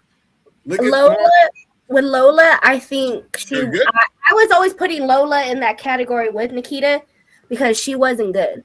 She needed to get put down into AAA and do that time down there in order to be where she's at right now. And it helped her. It did. And to be honest with you, I'm glad that she's mixing her MMA background into her wrestling too. So vast improvement. Yeah, so like women just they stepped up and she probably got too caught up in the shuffle because maybe there is somebody. What up, Sloan? What up, there is probably someone in there who still believes that they can make something out of it. Yeah, that's what it is. Like, but got hopes of her. Yeah, but the thing is, look at all the women who stepped up. If you watch the first episode, That was how we found out Kendall Gray got called up to NXT. That was Callie Armstrong's pretty much her launching pad to NXT. So I'm not defending her, but I think we should stop using her as the poster girl because there's a lot of people on the main roster who is less talent than her that could be out of a job. But I don't promote unemployment. I'm gonna defend it a little bit to piggyback what you're saying. Why are we comparing main roster stars to someone that's still in developmental? Because she's been there 5 years and they something. I know, but she's in developmental. She's not on the main roster. I can see she's on the main roster sitting at catering and not doing nothing or not, getting the reaction of the crowd. I love Sloan. I love that man. My dog. I love that man. Down there at the. Hey, Sloan, my bad, dog. Damn, she did. She sold. And it's basically like yeah. I mean, Lola did it anyway. And like to say the finals. Listen, she threw some ass and she's champ now. Yeah, and she could knock you out though, but she threw some ass. You know what? And going down to AAA helped her a lot. A lot. Oh, definitely. Mr. Iguana, and she wasn't the one that needed home. She just wanted to go there to improve her craft. Who knew that her and Mr. Iguana would have been this ultimate match in wrestling heaven? I should. They do. They have amazing chemistry together. But I think what it was she was overutilizing her UFC background and not wanting to use an actual wrestling technique. And that's what AAA did for her. Since she was so small, they gave her that luchador background that she needed. Yes. Anything with La Hedra is a chef's kiss. Like, you see that chick has? I just want to say, her match, that underground match with Shayna Baszler, that made me a fan instantly. I was like, okay, we're here now. And then watching her chain wrestle with Kalani Jordan. And Kendall Gray. When her and Kendall Gray had that chemistry together, they just flowed so good. And it's like their styles could be any more opposite. One's MMA, one's amateur wrestling. So to see them go that smooth, no botches, no nothing, it's like Lola, me and John say this all the time, Lola stepped up her game times 10. So it's like we got to stop comparing someone that's in developmental, still trying to hone her craft, to someone who's a multi-time champion. Like Kairi Sane's a former NXT Women's Champion, former tag team champion. Like, think what, 3 times tag team champions. So it's like, why? And this is no disrespect to Nikita, but why are you comparing the same conversation? Okay, so this is where that part. You see how you just named all of her accolades and all that stuff compared to Nikita Lyon? That's where that comparison comes from. Why is she getting cut and not? You see? You see where it's not? But we know it's not talent. What Kyrie? No, but it's not. On the main roster, though. It's not her fault, but they're getting rid of talent to make room for new talent. So why don't you get rid of talent? Because that talent is on the bottom then. But that's what I'm saying. There's 2 sides to that, because I understand what you guys are saying, and we shouldn't be wishing someone being fired on anybody. Pick me. We talked about this. We talked about this we make the jokes with our ATD sisters about JCJ. Yes. There's a reason why she's the last one standing, and Gigi Dolan is in the Indies, and Mandy Rose is out here bringing up people having herpes in NXT, and is trying to make millions off OnlyFans. I have never. You can tell that she has the talent, but that's what I'm saying. When it gets thrown out like that, think about what you're saying. You're talking about Kairi Sane, and then you're saying, okay, so why does she get cut if this person is still here? You get it? Right. Here is my and like you said, it's not her fault, because it's not. Time, the reason why she's been there 5 years is she's had 2 knee injuries that have taken her out for the better part of 2 years. So, and then we just talked about this. When people get cut, it's because they're incident prone. Here's my defense of this. And again, I see where you're coming from, Nessa, but here's my defense of this. Developmental still means that they got time to cook.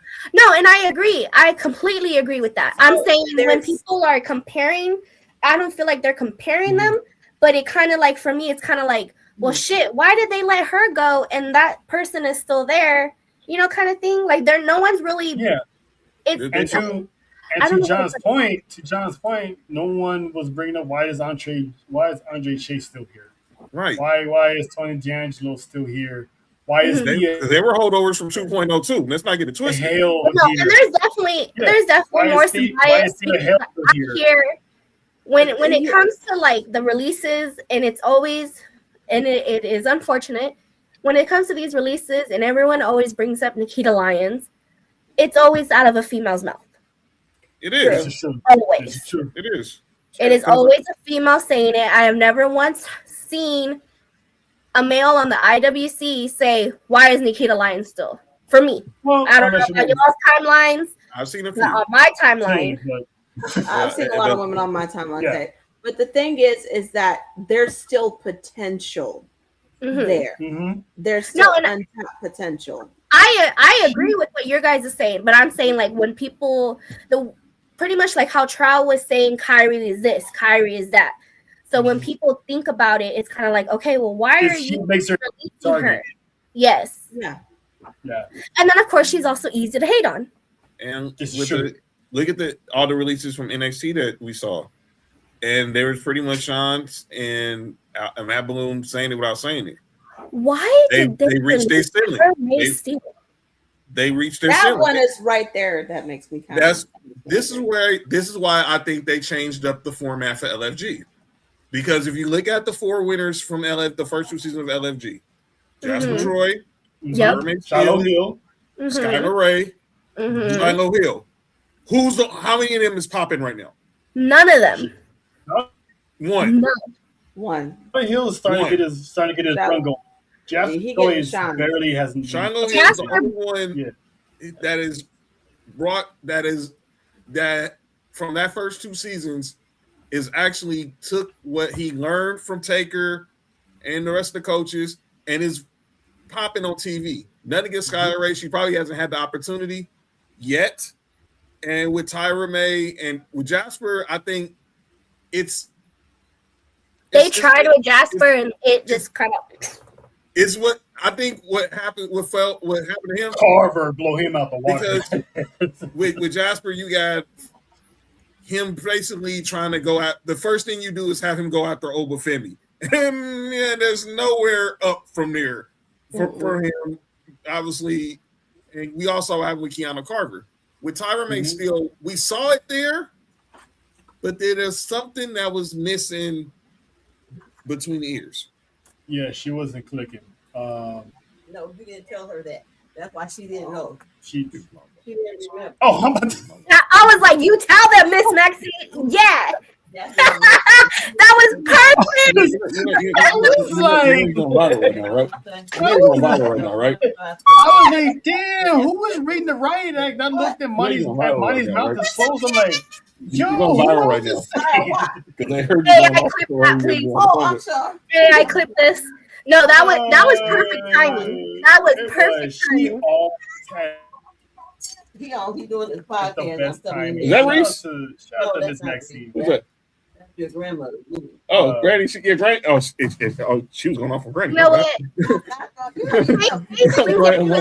I'm playing. I think when it comes to Tyra May, everyone thought you was. I can't hear. When it comes to Tyra May Steele, I think it was her that couldn't get herself over. I feel like she had all the. They didn't put her in NXT much. I think she had all the it factors. I think she had all the it factors to make it, but it just wasn't like you guys. Something was missing, and it just didn't. I got 2 words for you: Kendall Gray. That's another one. When you got someone that's from the same background, connects more than you automatically that's a process of elimination. It is. Gray, same background, just don't have the gold medals like Tyra, and took off like a rocket. Oh, rocket! That could definitely be the same thing how we was talking a few weeks ago about Julia and Stephanie. I feel like same concept. Yeah, that is true. Yeah, she Julia was supposed to be the one, and Stephanie just outshined her, not on purpose. It just gravitated. That's the same thing with Kim LeGray. I mean, she's right now she should barely still be in Evolve right now, but yeah, she got so good. She got promoted to NXT, and I would say by the end of the year, she's gonna be NXT Women's Champion. It's like she's Kurt. She's Kurt Angle, and Tom Mayfield supposed to have been the Kurt Angle. Exactly. And we saw it quick. I saw it. Look, I see her watch Kendall Gray on Level Up, and I saw something there, but she just didn't have the personality, and that's why they put her with Ren Sinclair, the Ren QCC clique, and you start seeing her goofy side. But when I started seeing her in Evolve, it was clearly there was two level. There was one level. It was her and Kelly Armstrong, and it was everybody else, and I include the men, and that includes the men too. The Vanity Project was probably the highest, was probably up there, but it was her and Callie, and everybody else was pretty much was fighting for third place. Yeah, so shout out to Kim LeGray. Huge success. So back to Noah's Ark. Now we get to the NXT call-ups, and we was talking about them earlier. Well, he got the call. We was talking about them earlier, so we got to talk about it. Fatal Influence, man. These girls, I wasn't expecting Fallon Henley and Lainey Reed to join her. I thought for sure that was JC James' swan song, and she would have went up by herself. I was probably like one of the only ones, maybe John too, that said that Fallon Henley was ready for a call up. Yes. So to have Fatal Influence as a unit pull up, it's a breath of fresh air that they're actually bringing up factions again, and to see them target Alexa Bliss, Charlotte, Paige, Brie Bella, and Rhea Ripley all in one night, I'm loving it. I mean, I know you guys from ATD, you guys have y'all's fun at JC Jane's expense, but I'm super happy for JC Jane itself because she earned it, and her going toe to toe Rhea Ripley, it was a good match for her. Like she didn't mess it up. She didn't give that vibe that she didn't belong there. Like she let the boos come in, and the boos were like Dominic joining the Judgment Day level boos. Vicky Guerrero level boos. Yeah. You talking about Lainey Reed song? She was getting that Dominic treatment. Yes. Just to say this right now, again, y'all know we don't. Y'all know we call her Juiceless JC. Y'all know she's the juiceless one. You know how we feel about her. But just to say this, Fallon Henley, slow. Fallon Henley. It's Fallon, but this debut. Of course, I was shocked that all three of them debuted. I was expecting for Fallon to turn on JC, but hey, here we are. We're here. But the fact that they all three debuted, good call up. That was a good call up. I have to give them props for that one. I agree. Reed is in the right place at the right time. This would have been Jasmine Nix. Yeah. Yeah. But it's like Lady Reed, she actually, and I mean this with all due respect, Lady Reed has more talent than Jasmine Nix. In a way, a little bit. Like Jasmine Nix was just coasting. I think she probably would have got left behind ish, or would have gotten released anyway. Lena Reed, it was like she tried beating JC James, she failed. So it was like I might have to just join the group, learn from the group, and then later on go out on my own. So she like Monty said, to see those three get called up at the same time and the impact they made on that call up. I mean, they took down 4 people, literally 4 champions. 5 in one night. 5 counting Rhea. Oh, yeah, but I wasn't counting Brie as far as I world hate champion. Sloan, dude. I love this man. I love Sloan with I hate Sloan. to the bottom of my heart. Hey man, we can't be bringing up Doug Funny references after what happened. We're bringing up Doug Funny references after what happened this weekend. That was hilarious. Listen, He said Roger Klotz, and now I can't unsee it now. I love Sloan. So JC James, Roger Klutz, and Fallon Henley's Doug Funny. So does that make no, actually, Clay Peter? Thompson's Doug Funny. That's what. Hey man, I'm gonna say is sports for you. Calling out names last night. Go back and watch. If you're not a Megan Thee Stallion fan, you might not want to watch, but I recommend you do. And if you are, so will watching. Exactly. It's the hottest brand on TV. Exactly. So shout out to JC Jane and the crew. We wish them nothing but good success on the blue brand because they need a shot in the armor in that women's division, and having those three to be the disruptors, it could work out very, very well. Blake Monroe is getting her call up this week. So shout to her. She was long overdue for technically she should have been hired to the main roster, but she wanted to take her talents down at NXT and work with the NXT stars. So shout to her for not coming in with an inflatable head. She wanted to test her talents down there, work with the people down there, and then when she was ready, she's on the main roster. So she's gonna kill. Her and Tiffany Stratton for the United States Championship. So this is gonna be who's gonna annoy Vanessa off. Got it. Okay, Vanessa, if you had to make a choice. Do you really watch Blake Monroe, Vanessa? Blake Monroe. Yeah, I have. And Tiffany. If you had to make a choice between the two, who would you rather choose? Honestly, I'm choosing Blake Monroe over Tiffany. I'm not even gonna lie to you. I would say Blake Monroe because I've seen her work. That woman is dangerous. Mm-hmm. Ask Tony Storm how dangerous she is. She's demonic. There's just those characters that you just can't like click with, kind of thing, and she's one of them. But I would choose her. She's like the UK version of Tiffany Stratton. Hey, which makes it more harder. Okay, Tiffany Stratton said that she wanted to retire at 30. She got 3 years left on the contract. They are NXT over and baby. I mean, yo, that don't sound bad, but yeah. Shut up, John. Fix your face. But no. But all seriousness, it's I'm happy for her. But Blake Monroe, she to me, and I mean, I'm not gonna knock Tiffany Stratton for her life plans. She gave herself a time limit, a timetable, which from the moment she stepped foot in NXT in the 2.0 era, she gave herself to the age 30 to accomplish all she wanted to do in wrestling as much as she can, and then she wants to go into acting. Cool for her, because she said that she didn't want to be the ones that's over 30, over 40, still doing it. They already made a bargain for you, though. I'm not mad at her for that. She actually has lifelong career goals for herself. That's I heard that. Huh? I said it. I'm not mad at her for that. So she wants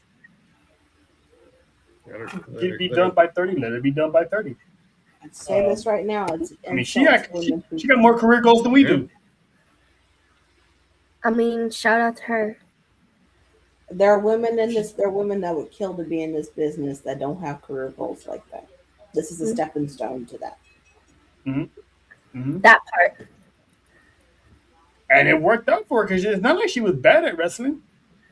I mean, she annoys certain people, but she's not bad at wrestling. What Monty is saying is that this is a stepping stone to her next career. Women are killing themselves to just make it to get to be their entire career, their entire life. Yeah, and Tiffany Stratton, she's a success story from the NIL program. So there's some good things that came out of NIL. And she's already a former, NXT champ, WWE champ. That's pretty much the face of the franchise belt. She's won that, had a good run with it. Now she's United States Ooh, champion. you're making So eye I'm expecting Blake Monroe. I'm expecting Blake Monroe to eventually pull up to the scene, win the United States Championship, and then when we get Chelsea Green back, I would love to see Chelsea Green and Blake Monroe. Actually, now that I would enjoy. Okay, I was about to say. Okay, I don't I'm know here. if my brain could. I I don't know if just- my brain could You know, take all that and at one and time. the national feud for your United States Championship. I'm And gonna have shout to out get a migraine pill for that. And shout out to Chelsea Green for landing a role in the upcoming horror film too. I can't wait to find out what's the name of that horror movie and I if love it's coming me. out on Netflix or. Go ahead, Bunny. Go ahead. I I love love me some me. Chelsea Green too. Go ahead. I love me some Chelsea Green. It took a minute for me to get used to get warm up to her again. Because I mean, I remember her character in TNA. But to Mhm. see her, I'm like, I freaking love this woman. Can we do more with her? She's my favorite Karen. I love her. God bless Canada. God bless It's one of Canada. those things I'm where sorry. I didn't She's know my- of Chelsea Green, Agreed, John. and then her character, of course, annoyed the shit out of me, but it kind of won me over. But then I watched her shit back in Lucha Underground, and I was like, I need that mixed with the annoying shit that she does. WWE is not going to do that because they lean heavy on the entertainment than actual wrestling. But she's So- entertaining. But she's She is. entertaining. She is very very. So she ain't doing that lucha stuff because she already had one. She already had one neck injury. I don't think she already had one. She said she wasn't doing that again. I know, but do That match you between see her- where I'm coming from, though? I Can see you where you're coming from. imagine? That match between her and Penta, 10 out of 10. Like, Yes. Yeah. 10 out of That's 10. what's saying. I ain't doing that crap fans, again. fans always bring it up to her all the time. No matter how many matches she's done in her lifetime, they always bring up the Penta one. it's always that one match, though. That it's that one match that everyone's like, that's it. That's you. So to the one and only Michael PSA. Ejectocito, come! Yeah. You don't need about He's- to say that I know he did nothing damage. more than a job. You basically calling her a jobber. She's nothing more than just a jobber. Oh my she's god, not- I read that completely wrong. Let me just say this right now. I don't know what else is in Michael P.S. Hayes' fanny pack besides loose change, but sir, you might want to reevaluate what you said. Child, yep, I completely read that wrong, and I had agree to with put on my Vanessa glasses to see this. What and, did yep, it say? What does it say? What does it say? it just says, I believe the name of the horror movie is called Gory as Hell, but I know what Nessa saw, and it's based off of what they were talking about yesterday to end the show on Sports for You. So you need to go lay down somewhere. And Really? Yeah. They're wild. They're wild. I now know. Now I wouldn't even think about it. Now I know what you're referencing. I don't know what's being Listen. referenced. I'm All right. I'm innocent. You don't need to know, Monty. It's okay. You're Just such know, a just sweet soul. know You the don't need intro to- gonna be you a don't House need of to Glory. know. Just know the intro will be a House of Glory on Friday. And by the way, I can confirm now. I wanna know. I'm pulling up to the meet and greet now. We'll talk. We'll tell you later. Monty, There we'll you tell go. later. Okay, Hey, Faith, how did you put that in the chat? Faith put it in the chat for you. What did she say?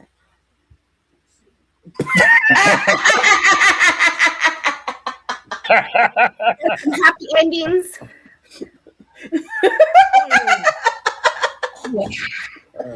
Can't say that. Sorry, around- Jody. I'm so sorry, Jody. Can't say that around dudes with the last name Watson. Right. You were no better than Deshaun. But anyway. Really? Okay. All right. But anyway, That's that. Yeah. between me, Nessa, and JoJo, it's like we have telekinesis. It's like we know what the other one is gonna think and say and read. So it's a beautiful thing.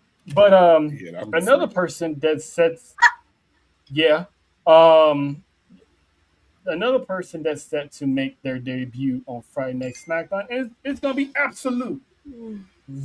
Ricky Saints. I'm still gonna call him Ricky Starks because that's a better name. But anyway, Ricky Saints will make his debut this Friday on SmackDown. How we feeling?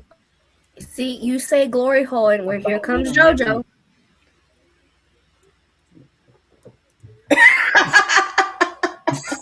It's like, hello. You say glory hole in there. Go Shoujo. No.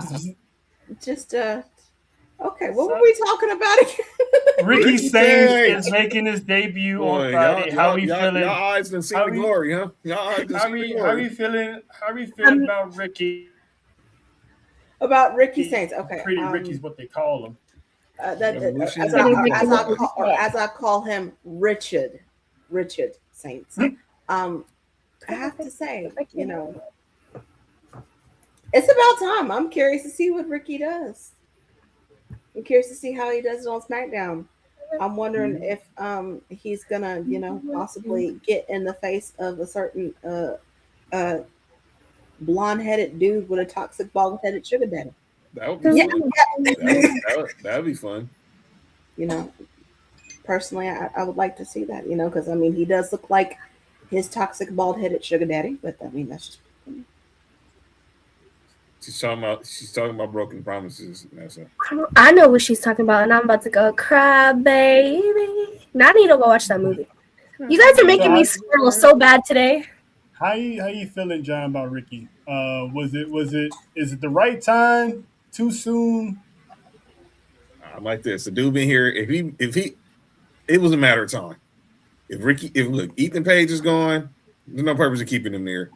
And currently, they've only Ethan Page was there for 2 years. Ricky Sainz did that in 14 months. Mm-hmm. It was a matter of time. I can't wait to see him be on the main roster. I'm already calling it now. He will be in Money in the Bank in his hometown of New Orleans, Louisiana. Richard in the Bank. Richard in the Bank. The Revolution will be televised on Friday nights, and I can't wait for it. It wouldn't shock me if we run back him and Trick Williams.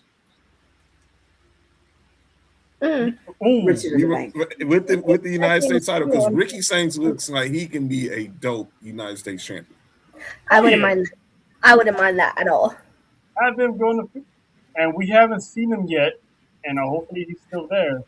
I wouldn't mind seeing Ricky Sainz and Melo. Yeah, we haven't seen that either, huh? We have not seen that. Okay, I'm not going to say his name out loud because the last time I said somebody's name out loud when I saw them on TV, they got released not too long ago. So, we know it's not Joe Hendry. No. It was Apollo Crews. Well, you know, say his name, and he appeared. Years. The concert that we didn't know we needed. Joe Hendry. Sorry, I got all kinds of rock vibes, and I was loving it. Oh yeah, definitely. I was loving it. And for him to sing a song about firing Logan Paul, it had me dying. I'm like, it's like they're low key addressing the roster cuts, and it's like it should have been Logan Paul. Hey. And when Logan came out and crashed out, was screaming into the microphone. I'm like, yo, eat a Snickers. Damn, calm down. That had me rolling. Drink a Pepsi. How you feeling, Nessa, about the White Rock? Joe Hendry. Again, where to go? I threw it somewhere. There's too much stuff here. He wanted me to bring out the lighter and sway. Okay. Way yo, side. I believe in Joe Hendry. I thought it was hilarious. I'm not as familiar as Joe Hendry as you guys are until he came to NXT and TNA, and he's already just there. So him on the main roster, his push and everything. I've always said when NXT comes to the main roster, it's either hit or miss. Mm-hmm. There is no way you can miss with this. And if you fuck it up, that there's like how? I know what I missed. The fact that I could have met Joe Hendry at WWE World. But you got to see this guy instead. That guy right here. That guy right here. I got to see that guy. because down. So for the Very good, very evil. Yeah. I just Evil. yes, Evil, very nice. yes. I met the man in person. That picture is real. That is not AI. I met Danhausen on WrestleMania Thursday, and it was dope. All right, JoJo. Night. You got big business tomorrow. Proud of you. You know, best of luck to you. You're gonna kill it. And we love you as always. But yeah, Joy Hendry was funny. And then there was Soruka is set to sign her Raw contract this coming Monday. Her match with Liv was, by the way.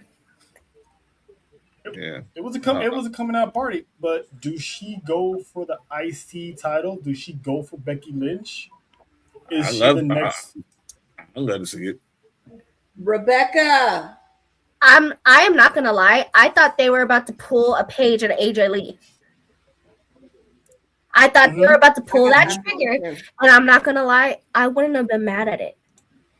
I would not have been mad if they pulled that AJ Lee page trigger. And get her soul snatched. Yeah, because she got. Oh my god, I love the soul snatcher so badly. That's one of my favorite moves. Yes, best move in the business right now. And I would not have been mad. Definitely. I would have not been mad that she lost her title to Soruka, but they didn't pull the trigger, and now I do want to see her again. Yeah. So now, I mean, new blood for the title, please. Yeah, we'll say this, Rebecca. Count your days, girl. Count your days. Rebecca, count your days, girl. Because it's only a matter of time. Your soul getting snatched, baby. Your soul gonna get snatched. Okay. I felt that, Monty. Do it for the culture, soul. Yeah. That's culture. Right. She's one of us, people. Remember that. Remember that. She is. I'm not gonna lie though. Them using AI on her kind of made her look like she was, That's why they made her more of her other side. Yeah. Tell you, AI is the devil. They made her dark. As in the words of Mama Boucher, AI is the devil. It's the devil. The devil. What does this lady want with me? I don't know. It's probably the devil too. Liv Morgan count your days because of Roxanne. Yup. Yeah, I saw the way she looked in that camera. She got that camera crazy eyes. Olivia. I'm still iffy on that one. I'm still Roxanne's gonna be first to go. I mean, let's just say this right now. The fact that Finn Balor, aka Fergal, was in the clubhouse, I was over here and I was like, do they not have locks? No.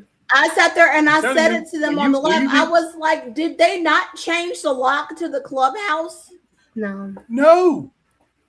Finn was the one with the keys. You don't think he ain't gonna remember how to get into his own house?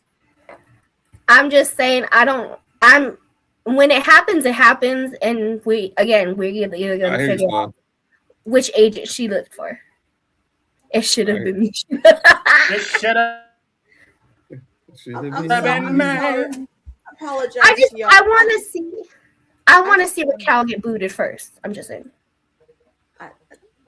Somebody need to get booted from the team because it's messy. I think it's better if Roxanne goes first because it'll still buy Raquel some time. Because there's Raquel made it known. I don't know if she did it in a joke or she's serious.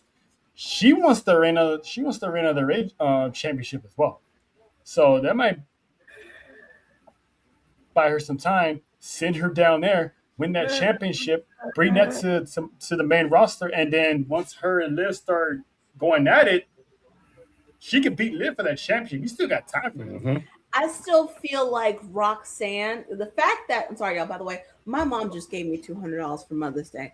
That's happy early Mother's Day. I ain't mad at you. But so I just want to say this right now. When it comes to the whole Roxanne situation, the fact that Finn was in the clubhouse and she talked to him, she didn't fight him, kick him out, none of that. I get that. I truly do. Mm-hmm. I mean, she told me like, you mean don't trust the Judgment Day or don't trust you? And it's like I think she's probably gonna go out on her own when this is over, but she's gonna flip on Liv because every time Liv makes it a point on purpose to bring up Finn Balor, her mood changes on her face, and My thing is, it's like eventually she's they're rubbing gonna it run in, a like tag. yeah, They're gonna run a mixed tag match between Finn Balor and Roxanne and Liv and Dirty Dom. It's gonna happen. They do it all the time. yeah. But honestly, I was hoping that it was Raquel that was gonna be the first strike. That's what I thought too. She eliminated her from Rumble. Mm-hmm. And then when she was talking about Rumble and everything, she got a little salty to Raquel. Mm-hmm. And I was over here and I was like, that ain't your friend. I don't trust you. And so, in my opinion, And then they dropped it. they did. They let it go. And I was like, are we going to pick this back up since she won the title? No? Okay. So we just going to run the trouble song and just keep it 100. And it's like, trouble. that's you. In my head every time. But it's almost like they low key keep bringing it up because every time the three of them are together, she always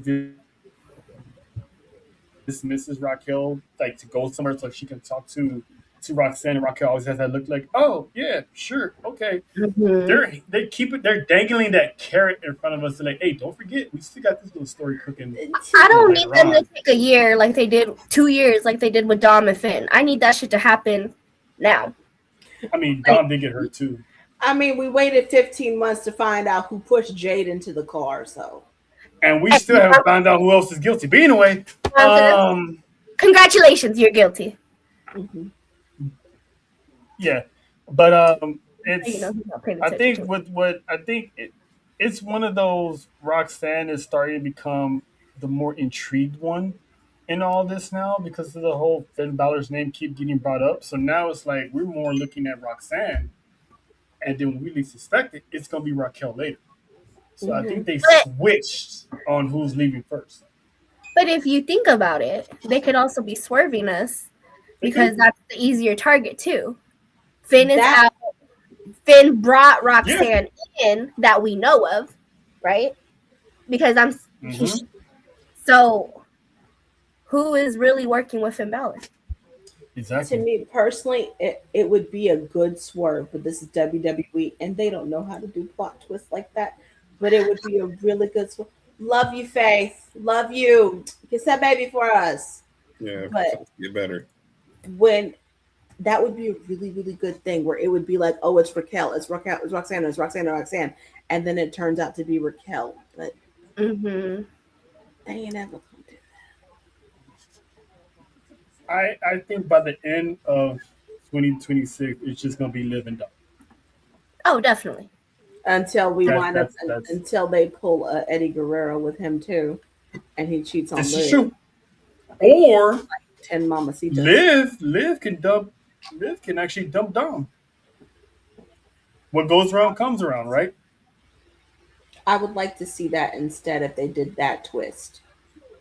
I just want him to get to that. Muchacho, Papi Chulo, all these years getting these women, and then he finally get his comeuppance and have that one woman that he actually finally trusts and finally love kicks him to the curb. I'm okay with that.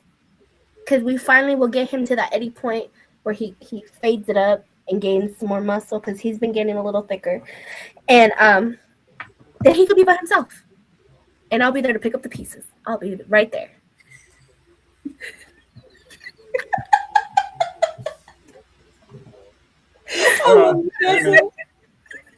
Wait a minute. How about no? Yeah, that part. Yeah. But no, that would be a better solution to the story if they did do that, if they did just switch it around. You know, like, I mean, personally, I would like to see her get involved with somebody else. Like, I don't know. Ethan Page is right there. Well, she had said in an interview that she's like, once her and Dom completely break up, she don't want to do the couple thing anymore. She's like, it's not his course. Yeah. Yeah, she's like her. It was like supposed to be a trial base, and they lit up. They had instant chemistry, and they pretty much took off. She's like, and I don't think I'll ever get that with anybody else. And he said the same. He's like, once they break up, whenever they pull that trigger, he don't want to do a storyline like that no more. So, and to be honest, they don't even need it no more. They don't need it no more. Dom needs to finally have a solo career because his entire WWE career has either been with his dad or been with the Judgment Day. He's never really. Only time you actually see him fly solo is down in AAA. So he hasn't defended that title in a good minute. He's built a resume now to where he can do this on his own, and I'm excited for him. I'm definitely looking forward to seeing him in Money in the Bank. I think he's definitely gonna be one of the guys in Money in the Bank. Look, she already got a climb a tree with Dominic, and you want her to climb a sequoia? Shit. What are we talking about? Which one? Oh no, absolutely not. No. Buffy would get slayed. But anyway, he had break her, dude. Mount Everest. And let's not forget his woman did not do that either. We shout to her. Her birthday just passed. So shout to I don't know if that's his wife or that's just his girl, but shout out to Lady Finney. Lady Finney. Yes. Madam Finney. And we mentioned him earlier. Monday nights is all ego. How are you feeling about Ethan Page, future Intercontinental champ? I see it already. He's probably gonna be the one to defend him.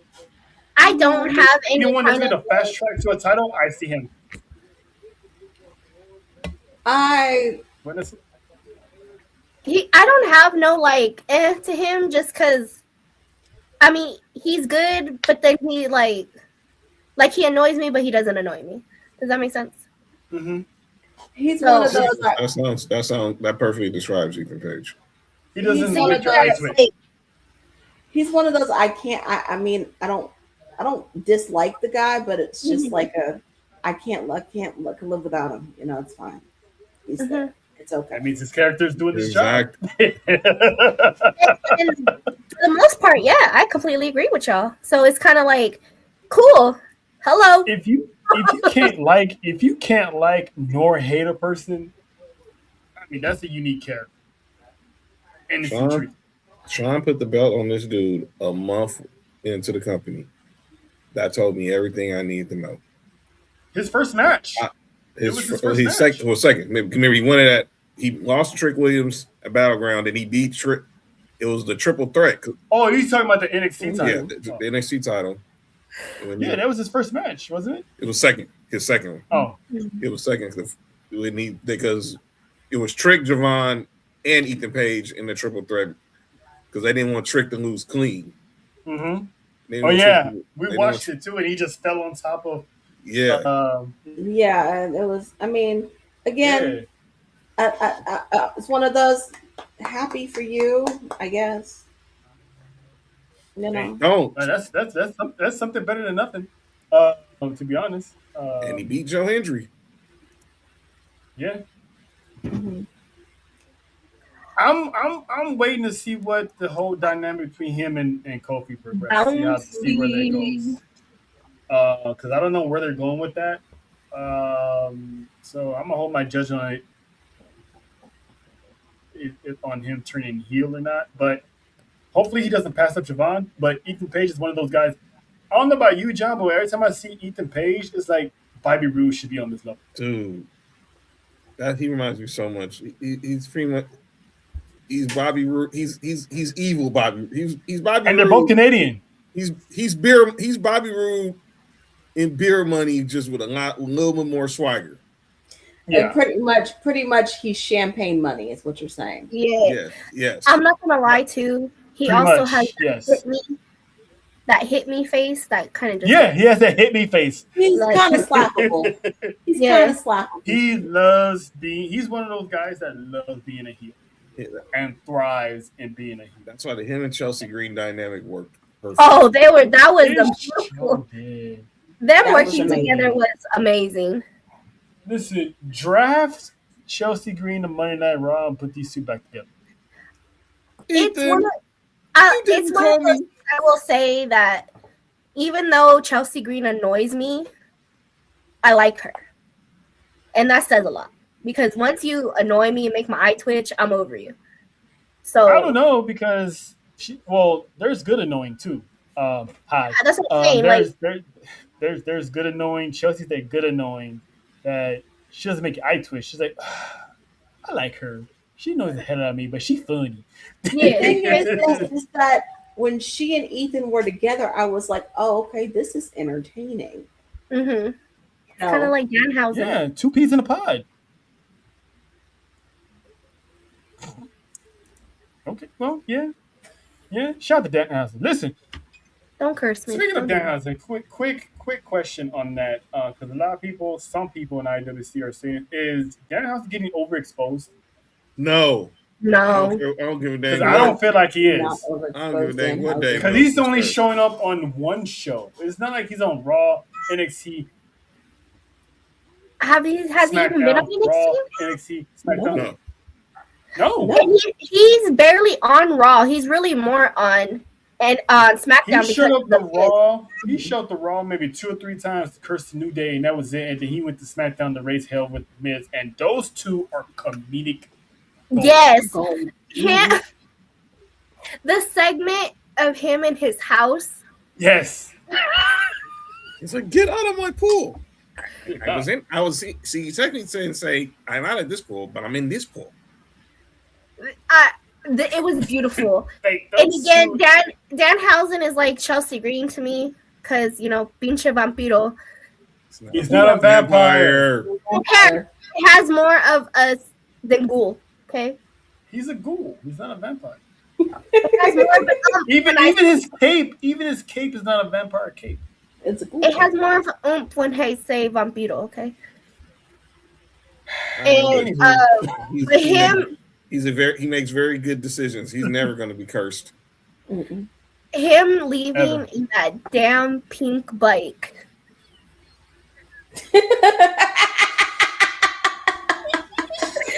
And the Miz is like, that's my daughter's bike. And he stole his slammy too. And then when the Miz accidentally threw, I don't know if it was dirt or chocolate on Maurice. It was all dirt. Look at each other. They're like, damn.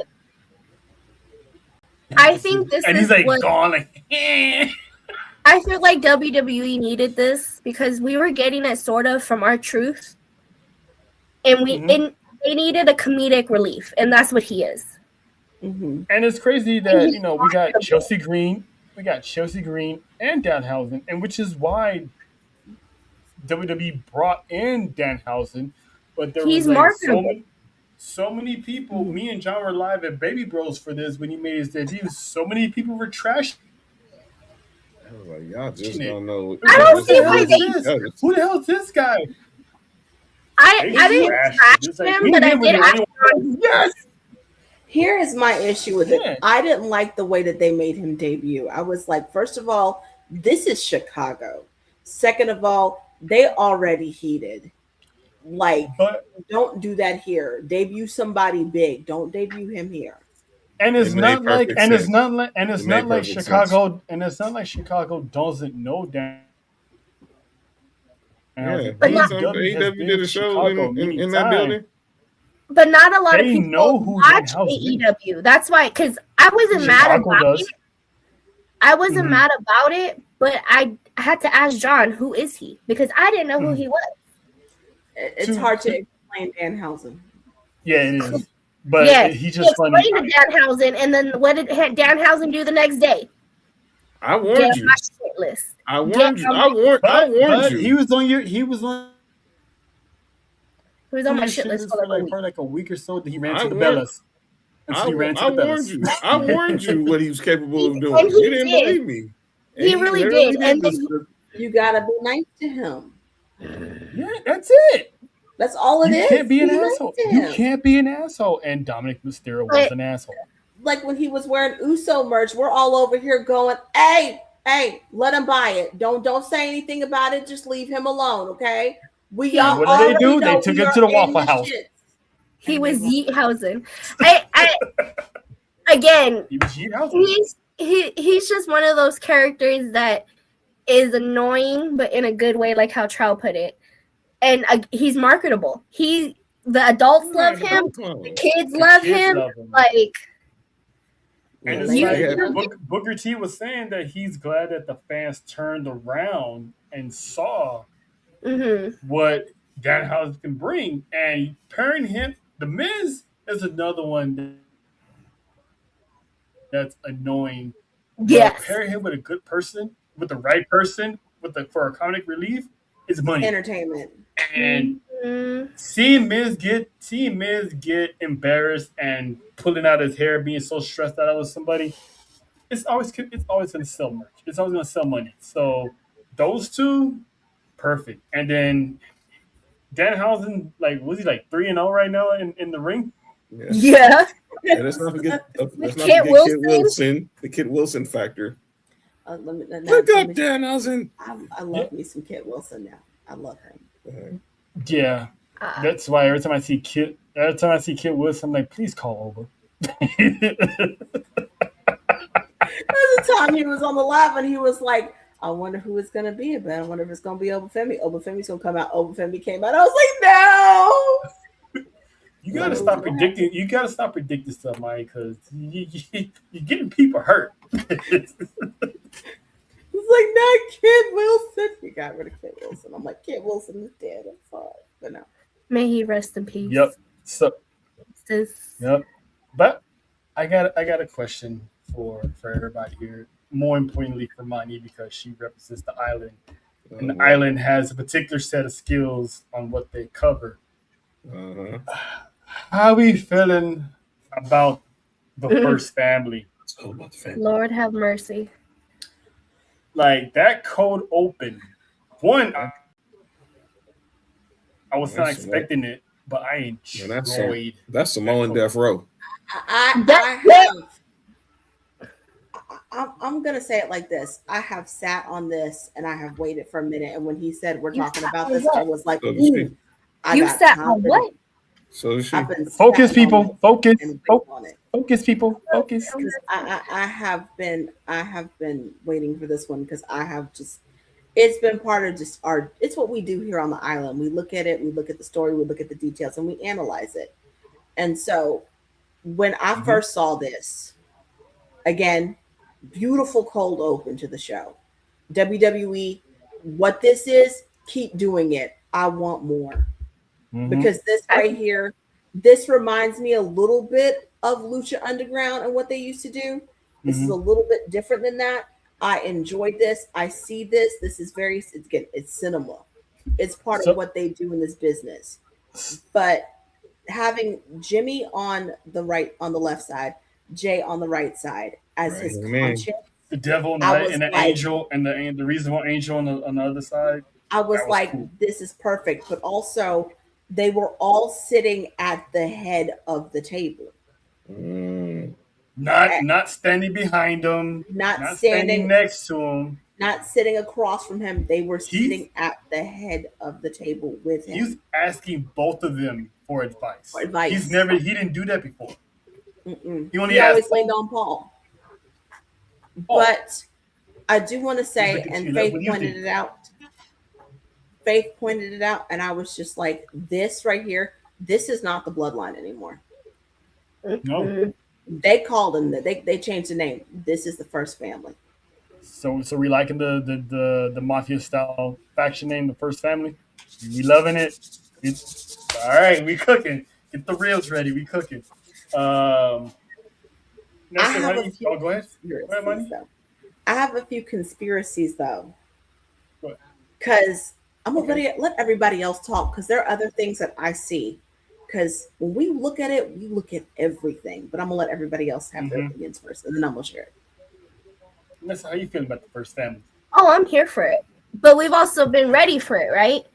Yep. But you guys are talking about the angel and the devil on the shoulder and all that stuff. Who is the real devil? And who's the real angel? because what we've been told and what we've been hearing and what I've been seeing is I feel like Jimmy's gonna be the real devil in this situation, but he's the angel in disguise. You get it? You know, the devil in disguise. Yeah, I've always said you don't always have to be chaotic. mm-hmm. You don't always have to be loud and out there to be the devil. Mm-mm. There you go. Because I did say that he has the devil and the angel on one side, but I never said which one. So No, I like which is what I'm saying, and I feel like Jimmy's yeah. gonna be in his ear. They're both gonna be in his ear, right? Because he's asking for both their counsel, Mm-hmm. which is also something new. Because like Monty said earlier, it's always been Paul that he had the counsel for. Mm-hmm. But I feel like Jimmy's gonna be the one giving him like that turn, like we're gonna see the straight and narrow, and then Jimmy's lead like, him to the wrong direction. How about we do this instead? But because he's so calm with it, because he's so like calculated, it's gonna seem like he's telling him keep going, and in reality, he's gonna be having him do this. I would say this though: Jimmy and Jay individually represents a version of Roman. Mm-hmm. Mm-hmm. Like smash on everybody at all costs. Show compassion. When you're one of each, I don't think you can handle the burden of carrying that Ulafala and being the trapper chief, because the trapper chief is a full package. Like you can be both. Mm-hmm. So for him, I like how everyone's like, oh, we got the bloodline back, but it's not the same bloodline because everything is different. Roman's treating the boys different. They're moving different.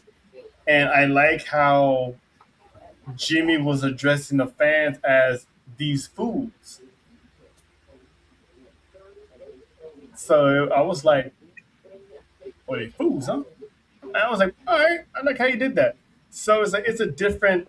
When they say it's about the family, it's for sure all for family. Like if you ain't bloodline, you just stay out the way. LA Knight needs to learn to stay out the way. He keeps trying them. They've been telling him once that bloodline. Mind your business that pays you. Yes, worry about the business that benefits you. The bloodline is not going to benefit you if you're sticking your nose where it don't belong. And they warned him. Jimmy warned him the nice way. Jay has warned him the more aggressive way. It just that Roman effect. If you can't let go of Roman, it's gonna cost you your life. Here is something that I do want to point out. Okay, all right. The left hand in Catholicism is considered the bad side. Left in Latin means sinister. Jimmy was sitting on the left hand side. Mm-hmm. Mm-hmm. That's the devil. Mm-hmm. Jay is the angel.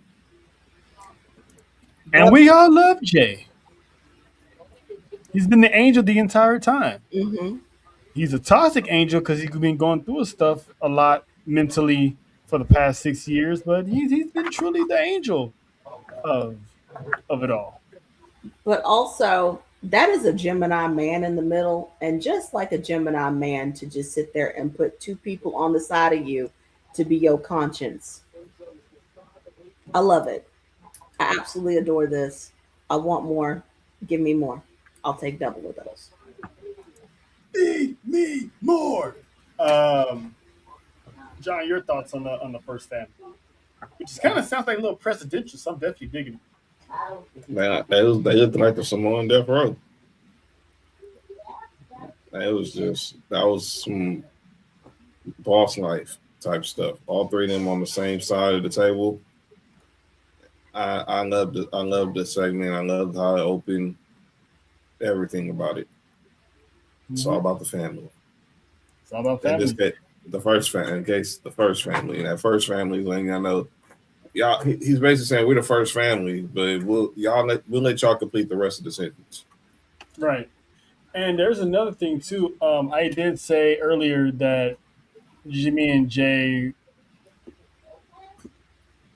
represent each side of Roman. This man completes Roman and then some.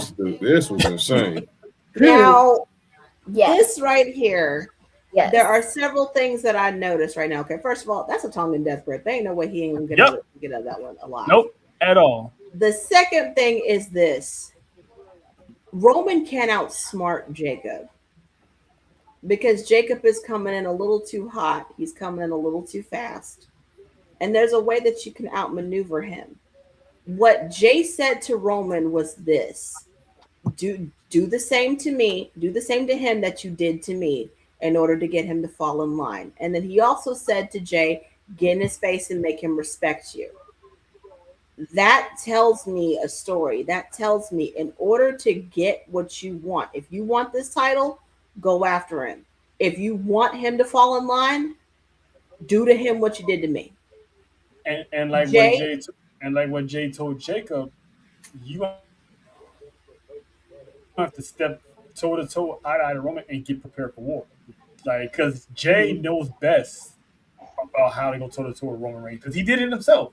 So it's like Jay's telling Roman what to do with Jacob, and Jay's telling Jacob, "This is how you want Roman to respect you. You gotta look him eye to eye and get ready for a war." And when Roman Reigns is on this level, especially when he's a champion, pack a lunch, because it's a doozy, especially now that Roman's doing it by himself. That makes him more dangerous than anything. But sorry to cut you off, Monty. Go ahead. But also, this is how you get Jacob to fall in line. Mm-hmm. This is how you get him to join. Once he joins, again, y'all know Solo finna get kicked out of that group. Y'all know he finna get kicked out. He gonna be crawling back. But this is how we begin the story. This is how we tell it.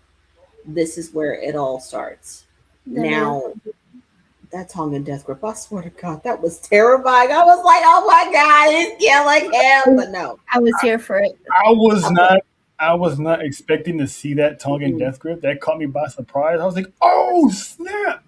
Like he took the page out of the Tonga's book. And I sat there and I asked a lot. I'm like, can he get out of it? And then I knew the answer. The answer is no. No. Roman's gonna find a way to get out of it. Don't know how, but he ain't Roman Reigns for no reason. And another reason why you can't outsmart Jacob, because Jacob may be a savage, but he's a calm one. Like, he knows when to do damage. He knows when to talk diplomatic and when to be problematic. So this is why I said, like, Jimmy and Jay are one each of Roman. This man can actually be a future tribal chief if he actually wanted to be tribal chief when Roman steps down. I could see Jacob being the one to take the mantle, to actually lead a whole new bloodline, a whole new different version of a bloodline. Because you still got Zilla running around in the Indies, you still got Lance running around, you still got Damu running around, you still got other ones that's running around. So when Jimmy, Jay, and Roman ride off to the sunset, that's gonna be a whole new wave coming in. Mm-hmm. Yep, this is the story that never ends. Everybody, I love it. But Yeah, as for Jacob taking him down, the fact that he's holding his neck and everything, and when he said, "If you want the match, you got it," and Jacob said, "You know, I don't care. I'm gonna wait. I don't give a damn about this. I'm gonna go do this on Monday." And I'm over here and I'm going, hothead, coming in way too hot. This ain't gonna end well for you. This match is gonna bang. Generations. Like, this is the listen. If you guys are not busy on that night, join the collab of all collabs, S4UWrestling, the Fab Four, and the island of the ATD. When the two factions get together, it's nothing but shenanigans and chaos. The more shenanigans and chaos. There's gonna definitely be plenty of those next Saturday. Oh, And we it's do. We also lose gonna Mother's be- Day week. Got it. Yeah, and this is gonna be also Face's final run on as an on-screen character of ATD. So it's gonna be a bittersweet, but it's gonna be all funs, laughs, shits and giggles. So pull up May 9th. details to be out on which channel to show up on. We can show up on both, but we're gonna work out, the schematics that you guys need to worry about because because you ain't VIP like that. After Saturday, it goes back to OG ATV. Back to the OGs. But also, there's something I want to point out here because we look at everything here at Acknowledged Dynasty. We look at everything. We look at everybody's socials. We look at what everybody's doing. The Rock has been posting a lot of stuff. Oh boy. He's been posting a lot of workout stuff. And there's something that he said in one about being alone and about having no one. Sounds like broken promises. Womp, womp, womp, womp. I'm over that. Womp, womp, womp, womp, womp, womp. Promises. Bien pendejo. But he's been making a lot of posts. And we're over here and we're going, what you talking about? What you talking about, Willis? What's going on over here? We're not sure. I don't know. But yeah, it should be interesting. Personally, I'm happy to see the family back together. I want them to stay together. I don't want any dramas anymore. I personally don't like this match happening at Backlash, but I'm here for it. But it's good storytelling. We're back. We're back outside. Hey. I love that too. Everyone's like, we back outside. We like being outside. Like Michael Cole said it. Michael Cole said it best. Like, it just feels good to see Roman Reigns with a championship. Like, everything just feels different. And now Raw is gonna be popping because we're gonna see more Roman Reigns all through summer. Can we talk about that promo that he cut on Monday? Listen, here's the thing. I love Roman Reigns, of course, but I'm gonna say this though, and I don't know how many people can relate. I'm pretty sure a lot of people can. Roman Reigns comes off as one of those uppity family members where their mom and dad moved them out the hood before they was born or when they were babies, so they didn't have to worry about going to public school, didn't get into fights and all that stuff. They went to a good prep school, went to a good college, and now driving Mercedes Benz and BMWs. And then you got the cousin who was on the other side of the tracks who was living off of food stamps his whole life. And then when he's trying to get to where he's at, he tells him, "You're not ready. You don't deserve it." So I said it on Monday. Jacob about to beat the uppity out of Roman. He's gonna lose, but he's gonna beat the uppity out of Roman. There's one thing that he did say. He said that. So he said Solo put him on, and I'm like, Solo didn't move without Roman say so, right? Because we all know this.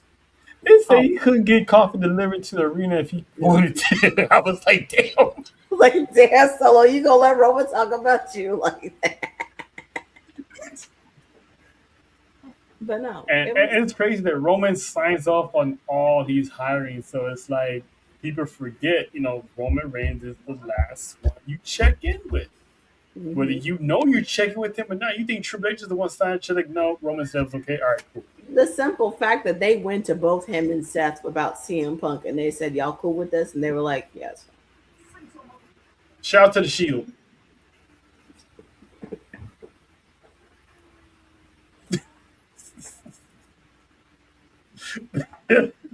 Forever. The Shield runs WWE. Forever. Always run WWE. Ever.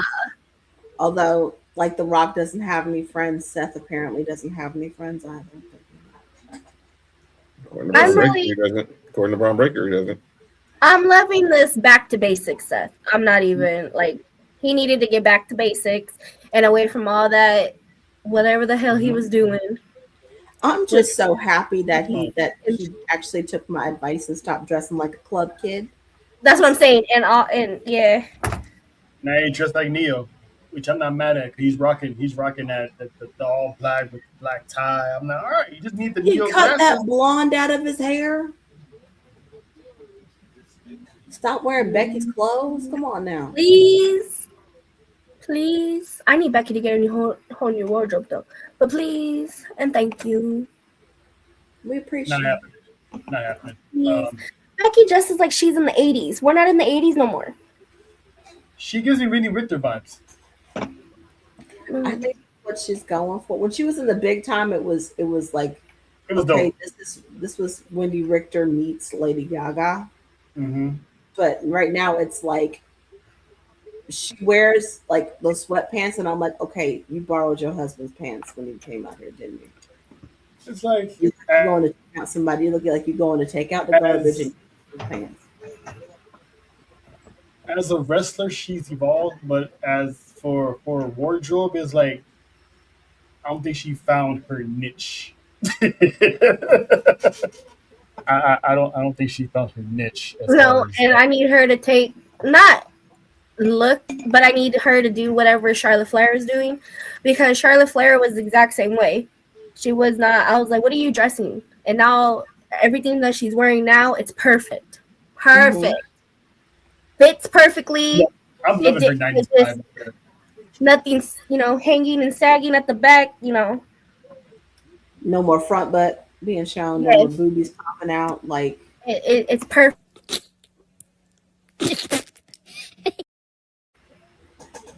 They don't look like chicken cutlets in the bag.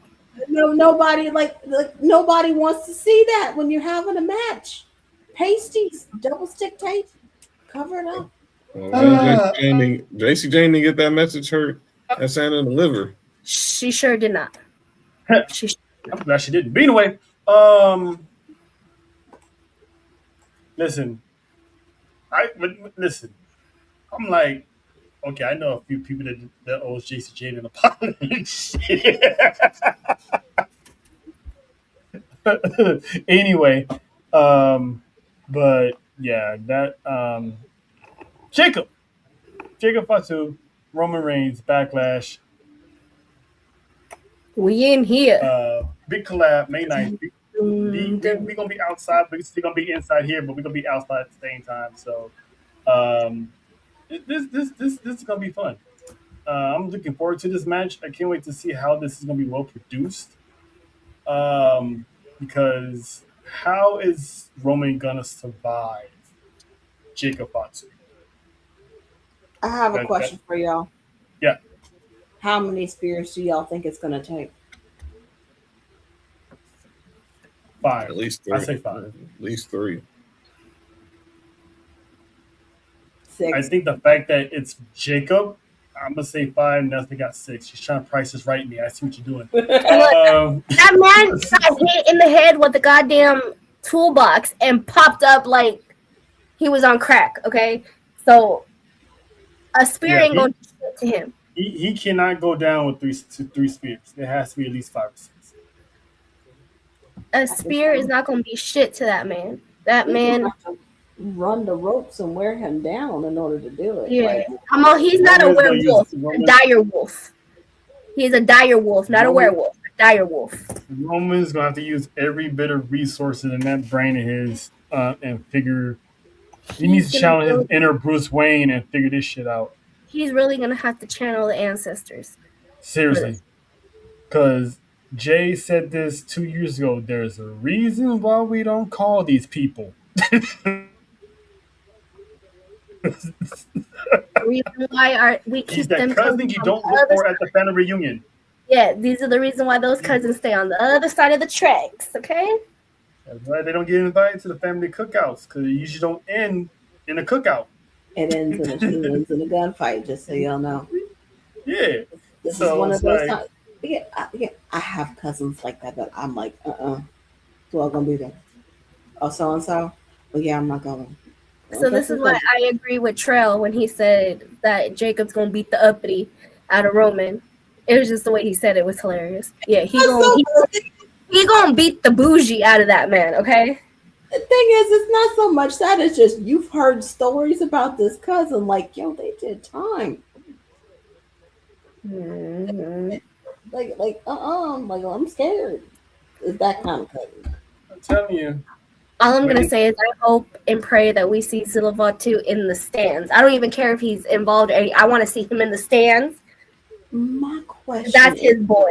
That's his Jacob. That's his cousin. His little cousin right there. That's his baby. That's his cousin right there.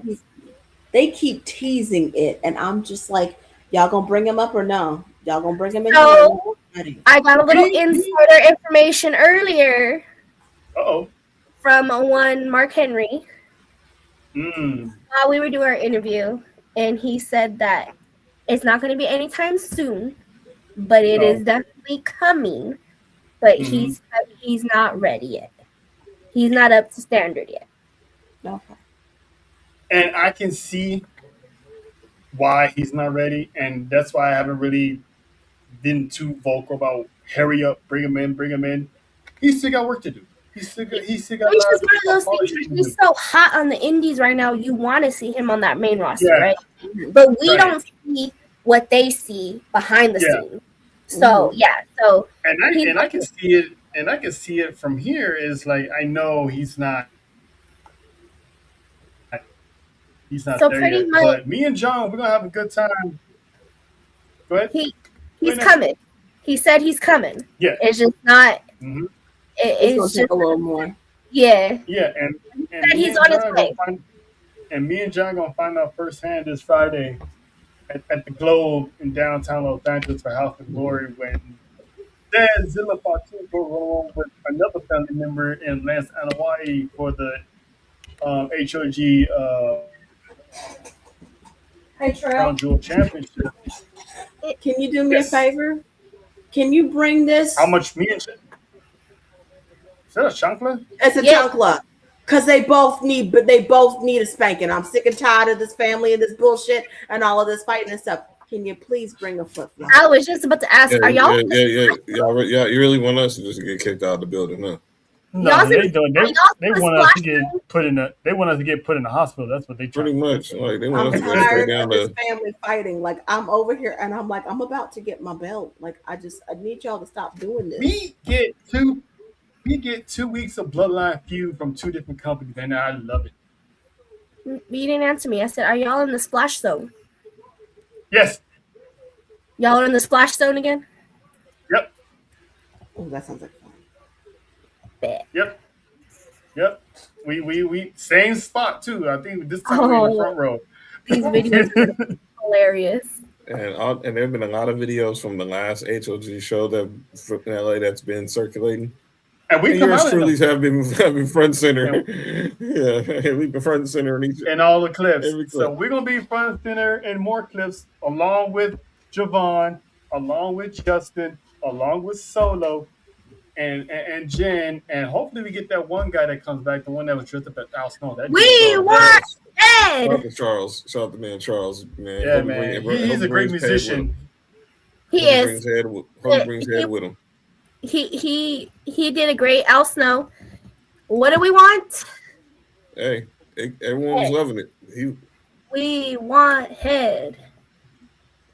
It was dope. But we are excited. House of Glory this week, this Friday. Thunder Rosa. I'm excited because I get to see Thunder Rosa for the first time. She's gonna be there live in combat. So I'm so happy. Yes. Mike Bailey takes on Amazing Red. Just saw that Jonathan Gresham's going to take on Charles Mason for the HOG World Championship. That's been added. And I wonder what idea Charles Mason's going to have to keep that title this time. Yeah. I mean, that man faked a full-on ankle injury a few House of Glory shows back, and I'm like, wow, he had me going. I'm like, oh, this mother. I'm loving these swerves. So are y'all going to see our favorite main eventers? Definitely. I haven't seen that they were advertised, but I wouldn't be shocked they're on the card. That was the. I mean, he did. I mean, from the interview we did with Midas, he said when he shows up again, he's going to look for us. So I'm pretty sure he's probably still going to be there. I mean, obviously, that was where I think the main event is in action. I don't remember. That was where the controversy started. Was here. There's a lot of things that got started here, and we get to see the finishing product of it. So I'm excited. It's gonna be a good show. 5150 will be there, aka the Diddy Party will be there. That means more DDO Oh jokes my is god, gonna dude! fly. Yeah. Shout out to the Boricuas, but that was the Diddy joke. The Diddy party jokes are gonna be times Listen, 10. I gotta clear out my storage because the content that we put out the last time and the likes and views we got, I'm expecting to have the same result because that was awesome. And hopefully they get the Wi-Fi correct this time, so the people Yes. who are watching from home can actually watch it live. Because the last time we was there, they were having Wi-Fi issues, so the show wound up starting like what an hour late, and the people at home couldn't watch it because the Wi-Fi was down. So they went on recorded it anyway, but they showed it like a week later or something on whatever they was showing it from. Trailer So hopefully Plus. hopefully everything is straight this time because listen, we for sure we probably gonna come out on TV because they love to go to that side of the ring and clear out Like, all the chairs where we be sitting. Listen, it was fun. Out the Shotzi was there. It was definitely fun. Hope to see Vipers again. Our favorite. No, she's not scheduled this time. Darn. She's not scheduled this time. Darn. That was the most beautiful trolling I've ever seen in my life. Our favorite. And she does. This man almost like literally passed out. He thought he was a Muslim that died and saw his 60. Look, man, I ain't never seen. Look, I'm from the east side. In the sky. I done ran into my son. I done seen cholos throughout the east side in LA many days. I ain't never seen one that looked like her. And I have and can kick ass. Well, she did. Although Shotzi got the W though. Shout out to Shotzi. She ain't the only thing she did with Shotzi. But anyway, shout out to Shotzi though. She was on. Listen, those two. I saw that video. Right? I'm like, people can get away with a lot of stuff. But anyway, yeah, I saw that. I'm like, dude. I'm jealous.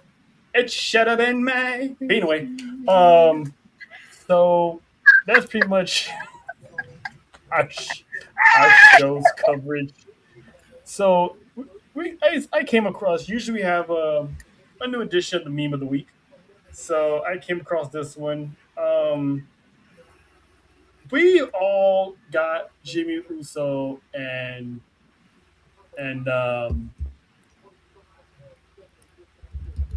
Montez Ford on our little minor, shitness ish. But they're not. What is the common denominator besides those two? Rhea Ripley and who else? Io and Rhea. Yeah. Yep. Rhea. So triple threat magic is Rio brings good news into the future. So pretty much, if you're planning on having kids and you're a WWE superstar, book yourself a match with Rhea and Io at the same time, and in 9 months, check back with them later. Look, they took our two prominent women in this picture. The next one I see, because I heard she was trying, is Rhea Ripley. Again, I'll demand a DNA test. I need Maury, because Rhea pins people and is very suspicious. And then they get pregnant. Listen. And then they get pregnant. And then they get pregnant. But Jade pinned Rhea at Mania and gave her the long stroke. So Rhea's going to give her the what? That pin was very suspicious. So if Rhea gets pregnant, we know who's the baby daddy. It ain't. We know who the daddy is. Exactly. Oh, I'm saying Jade gave another woman the long stroke is insane. That pin was highly suspicious, John. She did though. Listen, when you see the ripple, listen, the woman she was guarding the tools, okay? She was using guarding tools. She was, she was building, she was planting. As I just say that she was planting. Let's just say, if any of y'all make a fan fiction about that, I'm putting charges on every single one of y'all. That was inappropriate, and it was rude, and there were children in front of the room. As an adult, I was here for it. I go on fanfiction.net and I see anything, I'm putting charges on every single one of y'all. And that's Man, nothing. you That's can't nothing from what we used to watch as kids. money, you can't take me to court because I'm broke, nigga. I'm broke. I was like, this is like, I was like, what in the Cinemax? There are children. They don't need to see this. What are you doing? listen. As a child, I grew up on Cinemax, so Cinemax. Red Shoe Diary. Exactly. you know, 9 o'clock is the you know what I'm saying. Anyway, As a child, I grew up with Edge and Lita and Triple H asking. I remember all that. I remember. You talking about Yeah. Katie Vick? That is a memory. Yeah. No, that is a memory I don't want to remember. And bras and panty matches and pudding matches and mud matches and the puppies. Man. But I've never seen that on WWE television in that manner. Although I did see Mickey James do that. I'm not going to do that. Y'all know what I'm talking about. She almost got fired for that too. She did? No, not fired, but Vince was like talking a hell lot of shit, but he let it slide though because it's like she rubbed that in it. And she went, all up in it. Premium Canadian. She had that. Canadian. Mickey James can do no wrong in my eyes. That girl is a freak in the morning, a freak in the evening, a freak every She can night. do no wrong in my eyes. Mickey James can do no wrong. Mickey James can do no wrong in my eyes. Thank you, But Mickey and Trish. And Thank you, Mickey and Trish. I ain't playing.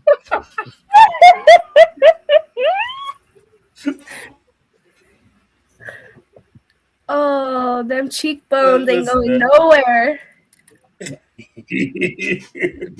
all right, but that is the end. But now we actually brought back something that we haven't done in a while, and that's a game. So this time, me and Nessa pretty much came up with the same game at once, but hers has a twist. So we're gonna call it a two-parter. So part one is gonna be me, just a normal generic questionnaire. So I'm excited to see what Nessa has for part two of this. So I'm not gonna have anyone explain their age, but I can comfortably say me, John, Monty, we grew up watching wrestling for let's just say a while, right? And we've seen different eras come and go. So which era? Jonathan. My bad. Hey man, you cool? Oh, wait a minute. I just realized he changed the picture. Wait a minute. I just realized. Hey, you know what? Hey, John, do me a favor. To make this more funny. Yeah, you know what I'm going. Scoot a little bit more. No, the other way. No, he to cover all me. the way. Oh, there you go. Right there. Sit like that. Sit like that. Yeah, that guy was living the life that night. That guy was living the life that day. You see them cheekbones, Monty? Do you see them cheekbones?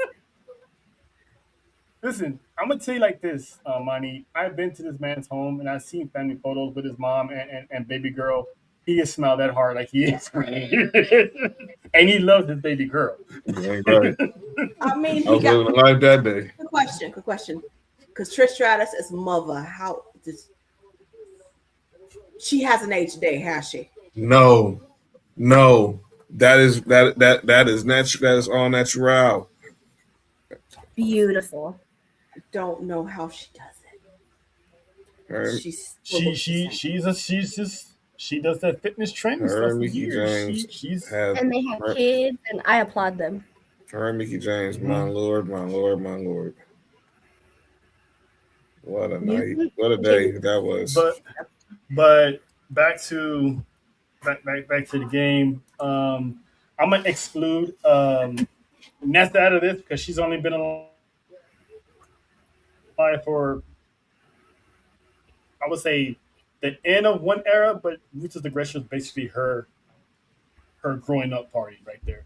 So Monty, which era in your mind? There's no wrong answer, but which era was your favorite that you had the most fondest memory to? I have to say the Attitude Era. Mm. Honestly, first of all, let me just say this right now: Brian Pillman with a 9mm and Stone Cold Steve Austin. Mm. It stands in my mind. It's forever in my mind because when it happened, I started singing "Janie's Got a Gun," but changed the lyrics to "Brian's Got a Gun." You know, Attitude Era. I can see little Monty singing that song. It stays with me, you know, like it was Stone Cold Steve Austin, it was The Rockin' Austin, it was Kane's alive, he's alive. It was just that it's era to be Kane. It's gotta be Kane. That era to me is just it was fun times, you know. You had to tune in to see what the hell was gonna go on, you know. You had to watch it. So I would say Attitude Era. Yeah, everybody in the chat also let us know which era, depending on how old you are, which era. Actually, it doesn't really matter how old you are because if anything, the last three, everybody can answer that one. So I'm gonna ask nothing anyway because you got the modern era with the Tribal Chief and Dominic Mysterio, you got the PG era with John Cena and the Shield. So and you got the Roots of Aggression with Too Cool and the Hardy Boys. I grew up in the Ruthless Aggression. Okay. But I started watching in the Attitude Era when I was itty bitty. So the Attitude Era pretty much what's got me started, but also traumatized my ass because of homie right here. Fourth one, traumatized me. But my favorite would definitely have to be Ruthless Aggression. One of the greatest. I think that's probably because the only era I kind of stopped watching as like a teenager, and then I obviously started watching again in the modern era. So Ruthless Aggression was like that was me. Yeah, Ruthless Aggression was the only era that could rival the Attitude Era because it still kind of has that. They were still kind of pushing the envelope in the Ruthless Aggression era. They were pretty much kind of blended at the end of the Attitude Era, which is where that's where I started at the end of it, and then they started coming in to Ruthless Aggression. Because the run Kurt Angle was on during that Ruthless Aggression era, the Chris Benoit, the run he was on in the Ruthless Aggression, Eddie Guerrero, John Cena, Brock Lesnar, Randy Orton. So they Stone Cold, but we still got Stone Cold. We still got The Rock. We still had all the Attitude Era men that are shown were still there in the Ruthless Aggression.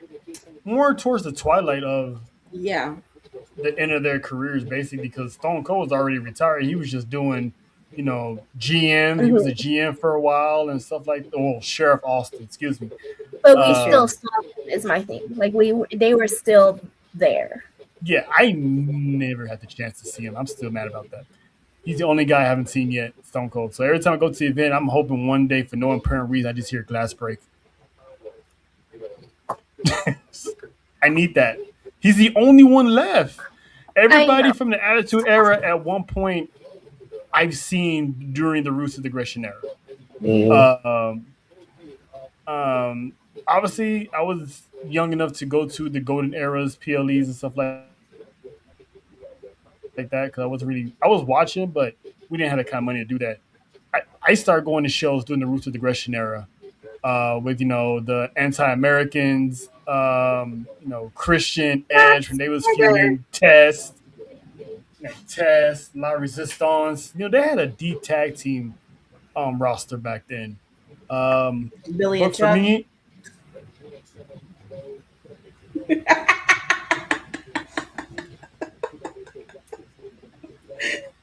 So, are you Ruthless Aggression era too? Before there was Pretty Deadly, there was Billy and Chuck. Yeah. There was another team before them though. Y'all remember? Before who? The Headbangers? No, before Billy and Chuck, there was another team, and they got like Glad got really upset with them too. I think it was WCW who did it, but there was another team, another tag team that they were upset about because they were just can't remember who it was. There was another team. I can't remember. I can't either. I would say I would still say the Attitude Era. My high school years was definitely Ruthless Aggression, but I would say Attitude Era because of the simple fact of like Stone Cold, Steve Austin, and then Undertaker gave Nessa the heebie-jeebies. Listen, ironically, and I kid you not, when King debuted, it was the same time my mom decided to buy a red light bulb. Why she bought a red light bulb, I don't know. So I'm watching Raw in the living room, and when Kane comes out, it's already dark with that light bulb on. So when the TV goes off, I run to my room, turn that lamp off, and I go to sleep. Wow. You know what, Nessa, to give you something, when Undertaker debuted in that debut with that whole egg situation, everything, when he came out officially, came out, because the egg wasn't him, it was the gobbledygooker. Yeah, I was terrified too. And it wasn't even that. Like I had knew of the character, right? It wasn't until he kidnapped Stephanie that I was completely and utterly traumatized. Yeah. Completely and utterly traumatized. But before John answers, the first time he noticed Undertaker, he was a heel. Okay. Oh, yeah. Yeah. And before John answers, my mother, and this is me as a teenager, ruined Kane for me because she took me, and this is just me and my mom, took me to go see No Evil. And this is when Kane had no mask. And it was the day that it premiered, and for some reason it was the scariest day of my life. But to see that man with no mask on, killing people, just completely and utterly, like, terrified me. And me and Kane were no longer friends. Listen, that Kane was like... And my mom took me. My mother. Not my dad. Shout to my mother. Kane was diabolical. That was our mother. The no mask Kane was a menace. That's Shane McMahon. You know what I love? That's Linda. You know what I loved? I loved his theme song when he had no mask. No, that theme song. Yes, the theme song, but just looking at chemical. Yeah, low chemical. That Sorry, fire burn. That it's just seeing him come out with the shackles and the towel over his head, and it was like that dude was a menace. That dude was a menace. I mean, him and Prime Kane, listen, those two would destroy everybody. John, your favorite era? Oh, it's definitely Attitude Era. I'm shocked they didn't have the era between Golden Era and Attitude with Brett and Sean and the New Generation. Well, Sean wasn't in it though. Well, or Brett. I got the shirt with Brett, Taker, Diesel, Razor, Yoko. That era. Oh, the New Generation era. Yeah, New Generation era. I'm shocked they didn't have that on here, but going based off this is easily Attitude Era because that was just a moment in time we'll never get back. Mm-hmm. And people want to replicate it so bad. They can't. I mean, like I said before, Ruthless Aggression came close. So they came close. And the talent and the Ruthless Aggression era from that you see right here, and let's not forget a certain beast, was part of that. I mean, and then you also add like the unsung heroes like Rhino. Right. You know, that guy was like a beast. You know, Benjamin and Hans. Benjamin. Mm-hmm. Christian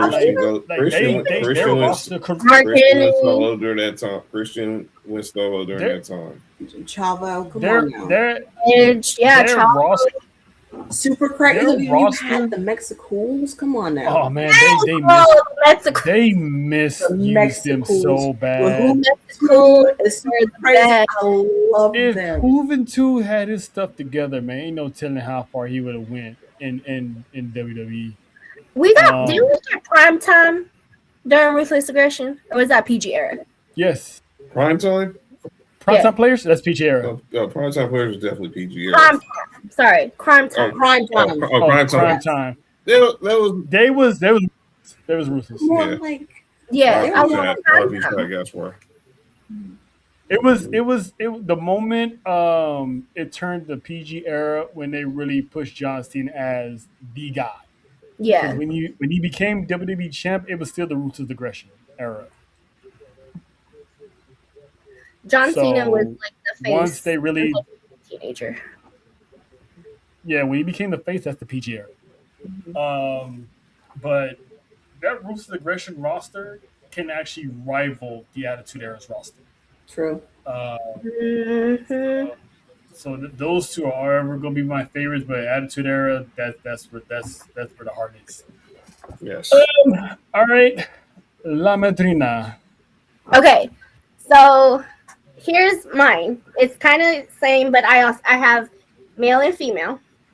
But the game is fuck, marry, kill.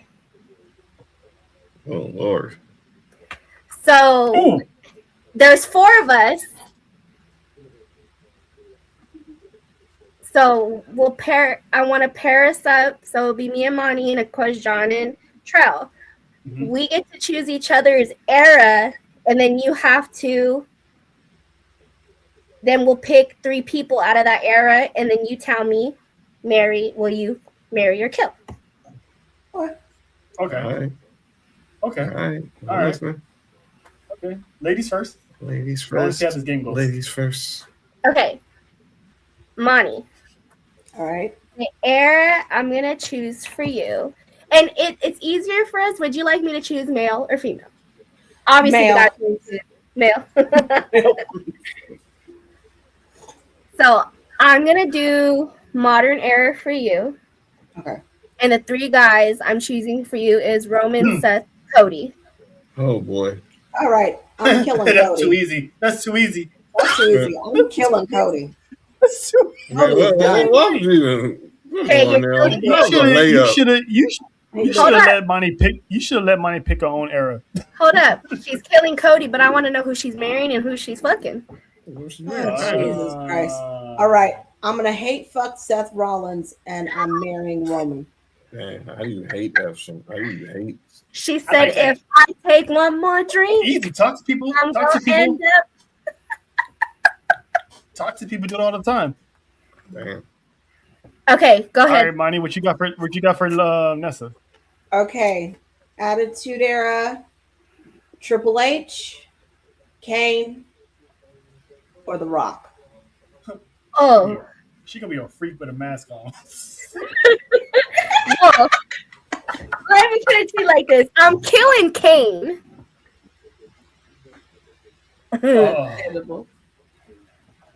Oh, shit. I'm gonna kill Kane. Damn, if you would have told me Stone Cold, I would have automatically married that man. Anyway.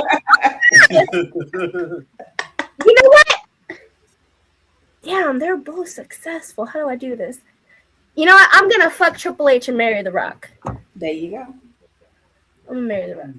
She's taking the we'll marry to a dynasty. To find the boss. All right. We will marry the dynasty here. All right. Now do you decide your chick size? There you go. Now Men. I'm gonna need this.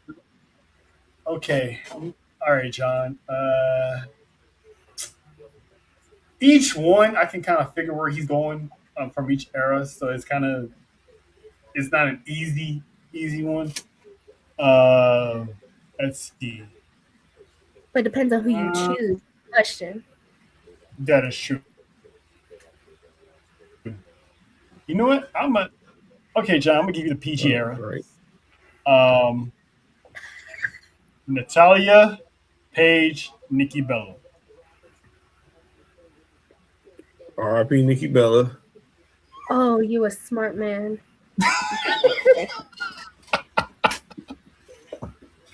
Good choice.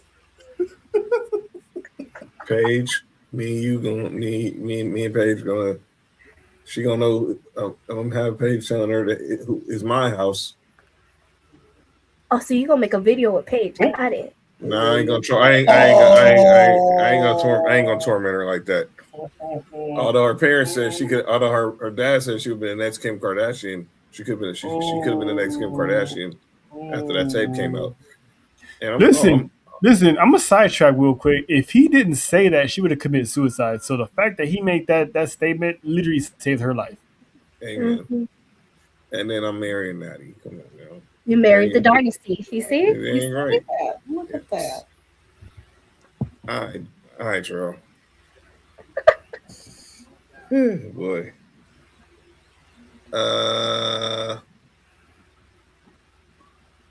I'm looking at that. That ain't Jazz, is it? At the top. That's Jacqueline. That's Jacqueline. It is. Dang. Why she look so? It's a weird photo of her, but I've never seen her hair like that. I've never seen her hair like that. All right.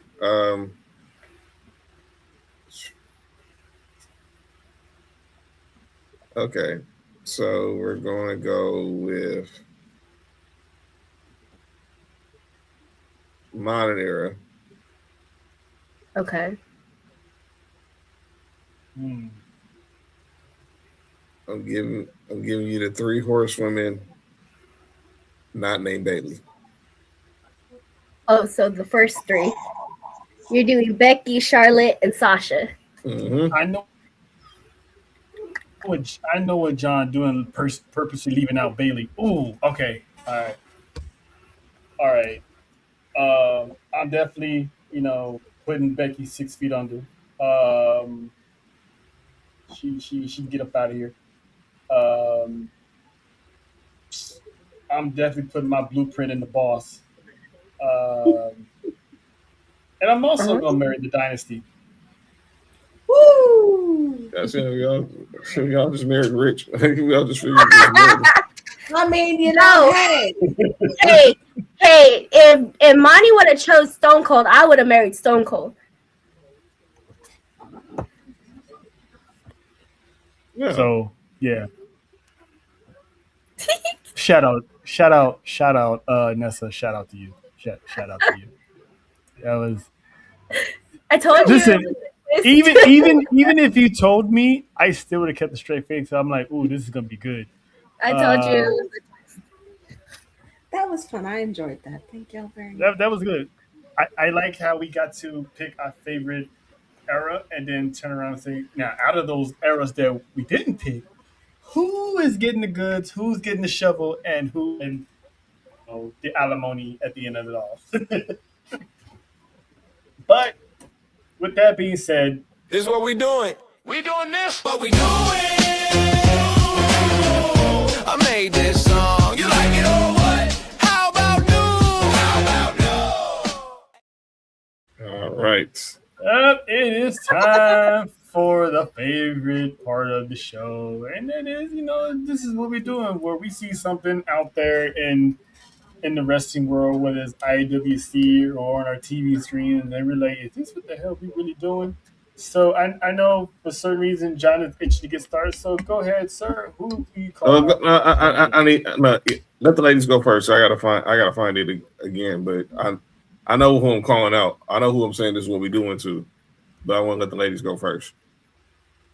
I honestly don't got nobody this year. I mean, this to all the people in the IWC who keep going after wrestlers' kids, because lately somebody went after Rue. I'm gonna need y'all to stop immediately. What? Yep. She's 3. Exactly. To the people in the IWC going after these wrestlers' kids, leave them out of this. This is what we're doing. You may not like somebody, but you're gonna go after somebody's. People ain't satisfied. People ain't satisfied when something happens to them, because that's one thing people ain't gonna do is they don't play about their kids. Nope. We give jokes about Becky Lynch and Seth Rollins all the time, but And their kids, we it's like, come never on now. in life. As many times as I drag Cody Rhodes to hell and back, I do not bring up his children. Never. No, because they ain't got nothing to do with this. As a mother, I wouldn't want somebody to bring up my child. The second her name comes out of somebody's mouth, I'm fighting. Amen. All right, I'm ready. I ain't got All no right, money. Okay, so we were in Vegas. Yeah, I don't know if you guys talked since I wasn't on the show last week. I know that y'all talk about the story that broke that while we was in Vegas. So Mania Saturday, we attended. News broke out over social media that a certain reporter was blocked access to WrestleMania. Oh yeah, yeah. We did not We did talk about that last week, but go ahead. So I didn't get. Yeah, we did because remember when Archie was like, because you're a punk, you're a bitch ass. So this is what we're doing because I didn't get a chance to talk about it last week. For those who don't know who Andres Hell is, he's a writer for ESPN, and he basically tweeted out that he was denied access to credentials, that WWE denied his credentials and blocked his assets for WrestleMania, and neither him or ESPN was told why. But follow up a day later, R-Truth tweets out because you a banned, and I said what I said. Now, for those who don't know why will R-Truth be mad? Why will R-Truth out of all people be mad? Well, back in 2015, this dude called R-Truth a coon. He was like, basically, he's wanted R-Truth. And in the black culture, that's the most disrespectful name. And he basically wanted R-Truth to get squashed by Brock Lesnar. So the quote was simple. The quote was basically, get R-Truth out of here. Lesnar should kill him for cooning.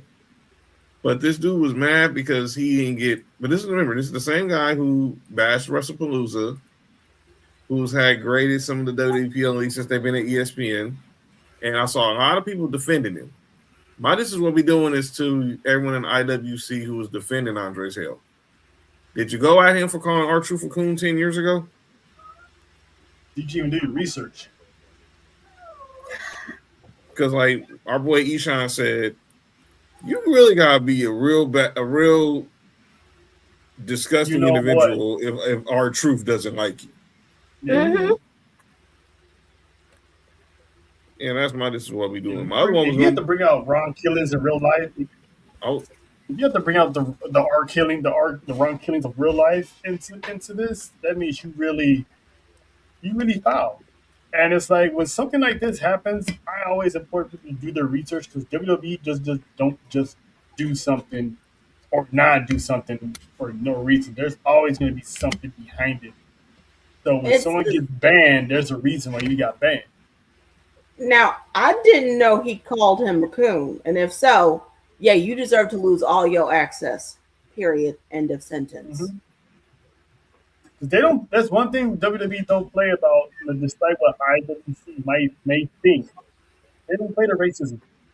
They don't. They're anything that pops up with racism, domestic violence, you're gone automatically. Mm-hmm. You know what I'm saying? So that's what you get. Because I was like, wait, why they're not letting them in? I'm like, he had to do something. And then that's when it came out when he said what he said. It's like, that's why. How you gonna talk about the product and still expect to think you gonna get credentials to go to the same product that you be giving bad grades to? So you already dig yourself a hole in the wall, a grave. That sounds like a little problem. Yeah, I don't feel sorry for him at all. You did it to yourself. So with that being said, we're gonna highlight the good, as what we like to call, that we acknowledge who people that we give our oodle follows to, where they're doing something good in the world of wrestling or whatever it is. So I'm going to highlight a fellow Texan, And that is one Roxanne Perez for receiving the plaque as little thick Roxy, as I like to call her, receiving a plaque from her hometown of Laredo on Monday. Because not a lot of people get to perform in their hometown, so seeing her get to perform in front of her people, getting the crowd behind her and stuff like that. So I can only imagine the high honor of her feeling of getting a plaque, or probably the key to the city as well.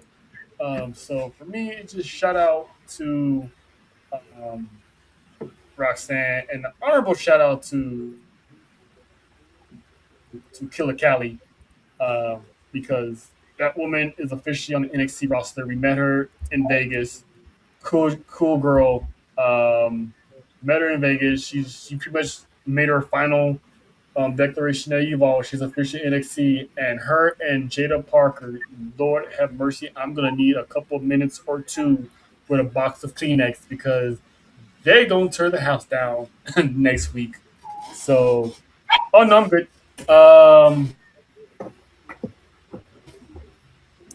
But yeah, shout out. Inglewood's finest right there. That was my call. That was my we acknowledged was Callie Armstrong because we when we got into WWE World Sunday, obviously we was getting ready because we were all ready to go meet Natty, and we was waiting around, and then we was about to ring. Jacob just did Daniel Cormier's podcast, and I looked and I was like, dude, I know that's not Callie Armstrong just out here just like it's chilling, like just wandering around and like. So you talk to some people, and I tell Trell, I was like, "Oh, that's Kelly Armstrong over here.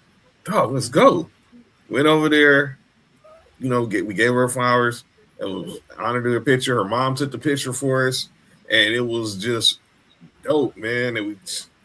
And she's been interacting with our posts, that Trell's post on social media. And like Trell said, she had her last match tonight. Ironically, it was against Tyra May Steele. Go figure. But on Evolve tonight because it was taped weeks ago, and now she's on NXT and she's calling out Jada Parker. She's making noise on LFG, so they believe in her. So yeah, I want to shout out Callie Armstrong again. West Coast stand up. Yes, and also once again, we want Kari. Please. Exactly. But that's it for the show. Be on the lookout for us on Friday, House of Glory. Me and John, we'll be doing our content, and along with the PT jobbers, and we're gonna try to get there early for Zilla's meet and greet. So he's actually gonna have it there at the event. So we're gonna do our best to get some type of interaction with the main. FaceTime is a thing. Just saying. We're gonna try to. And the last time we ran into Lance Anamai, he was just standing there willy nilly at the exit. So hopefully we can get that. Will be holding gold is the question. Will he be holding some gold is the question. FaceTime is a thing. I'm just saying. At the time, yeah, but when the match is over, probably not. But yeah, and also again, Face final acknowledgement, Backlash Tampa, Super Collab Watch Along, Fast Forward, the ladies of ATD. It's gonna be a blast. We're gonna see if Jacob Fatu is ready. Oh, we are JT. We're gonna see for sure if Jacob Fatu is ready for that main event spot, because this is gonna be all hell is gonna break loose in Tampa. So with that being said, Monty, thank you for showing up. And listen, I didn't mean to leave. I would never leave you out. So I know you're a busy author. So anytime you want to procrastinate, just yeah, I know what to do. We are happy to be your distributor. Yeah, we're happy to heal you of your writer's block. I know it's not writer's block. It's just I don't want to do this. Or writers, not or no writers, or just fatigue. Yeah, that's a good word. Writers fatigue. I don't want to do this. That's what it is. I don't want to do this. Let me come over here and let me see what they're doing. So yes, I appreciate y'all very, very much, and thank you for having me. Yeah. No problem, neighbor. So that is the one and only money housing. That is the non-housing La Madrina. I am the OTC housing. That is John Housing, and we will see y'all Monday. Tribal War Zone. Look for us on Friday. House of Glory Sports You. No Sports You, because we will be downtown live on assignment. Yes, sir. So we will see y'all Monday. Deuces. It's the legend.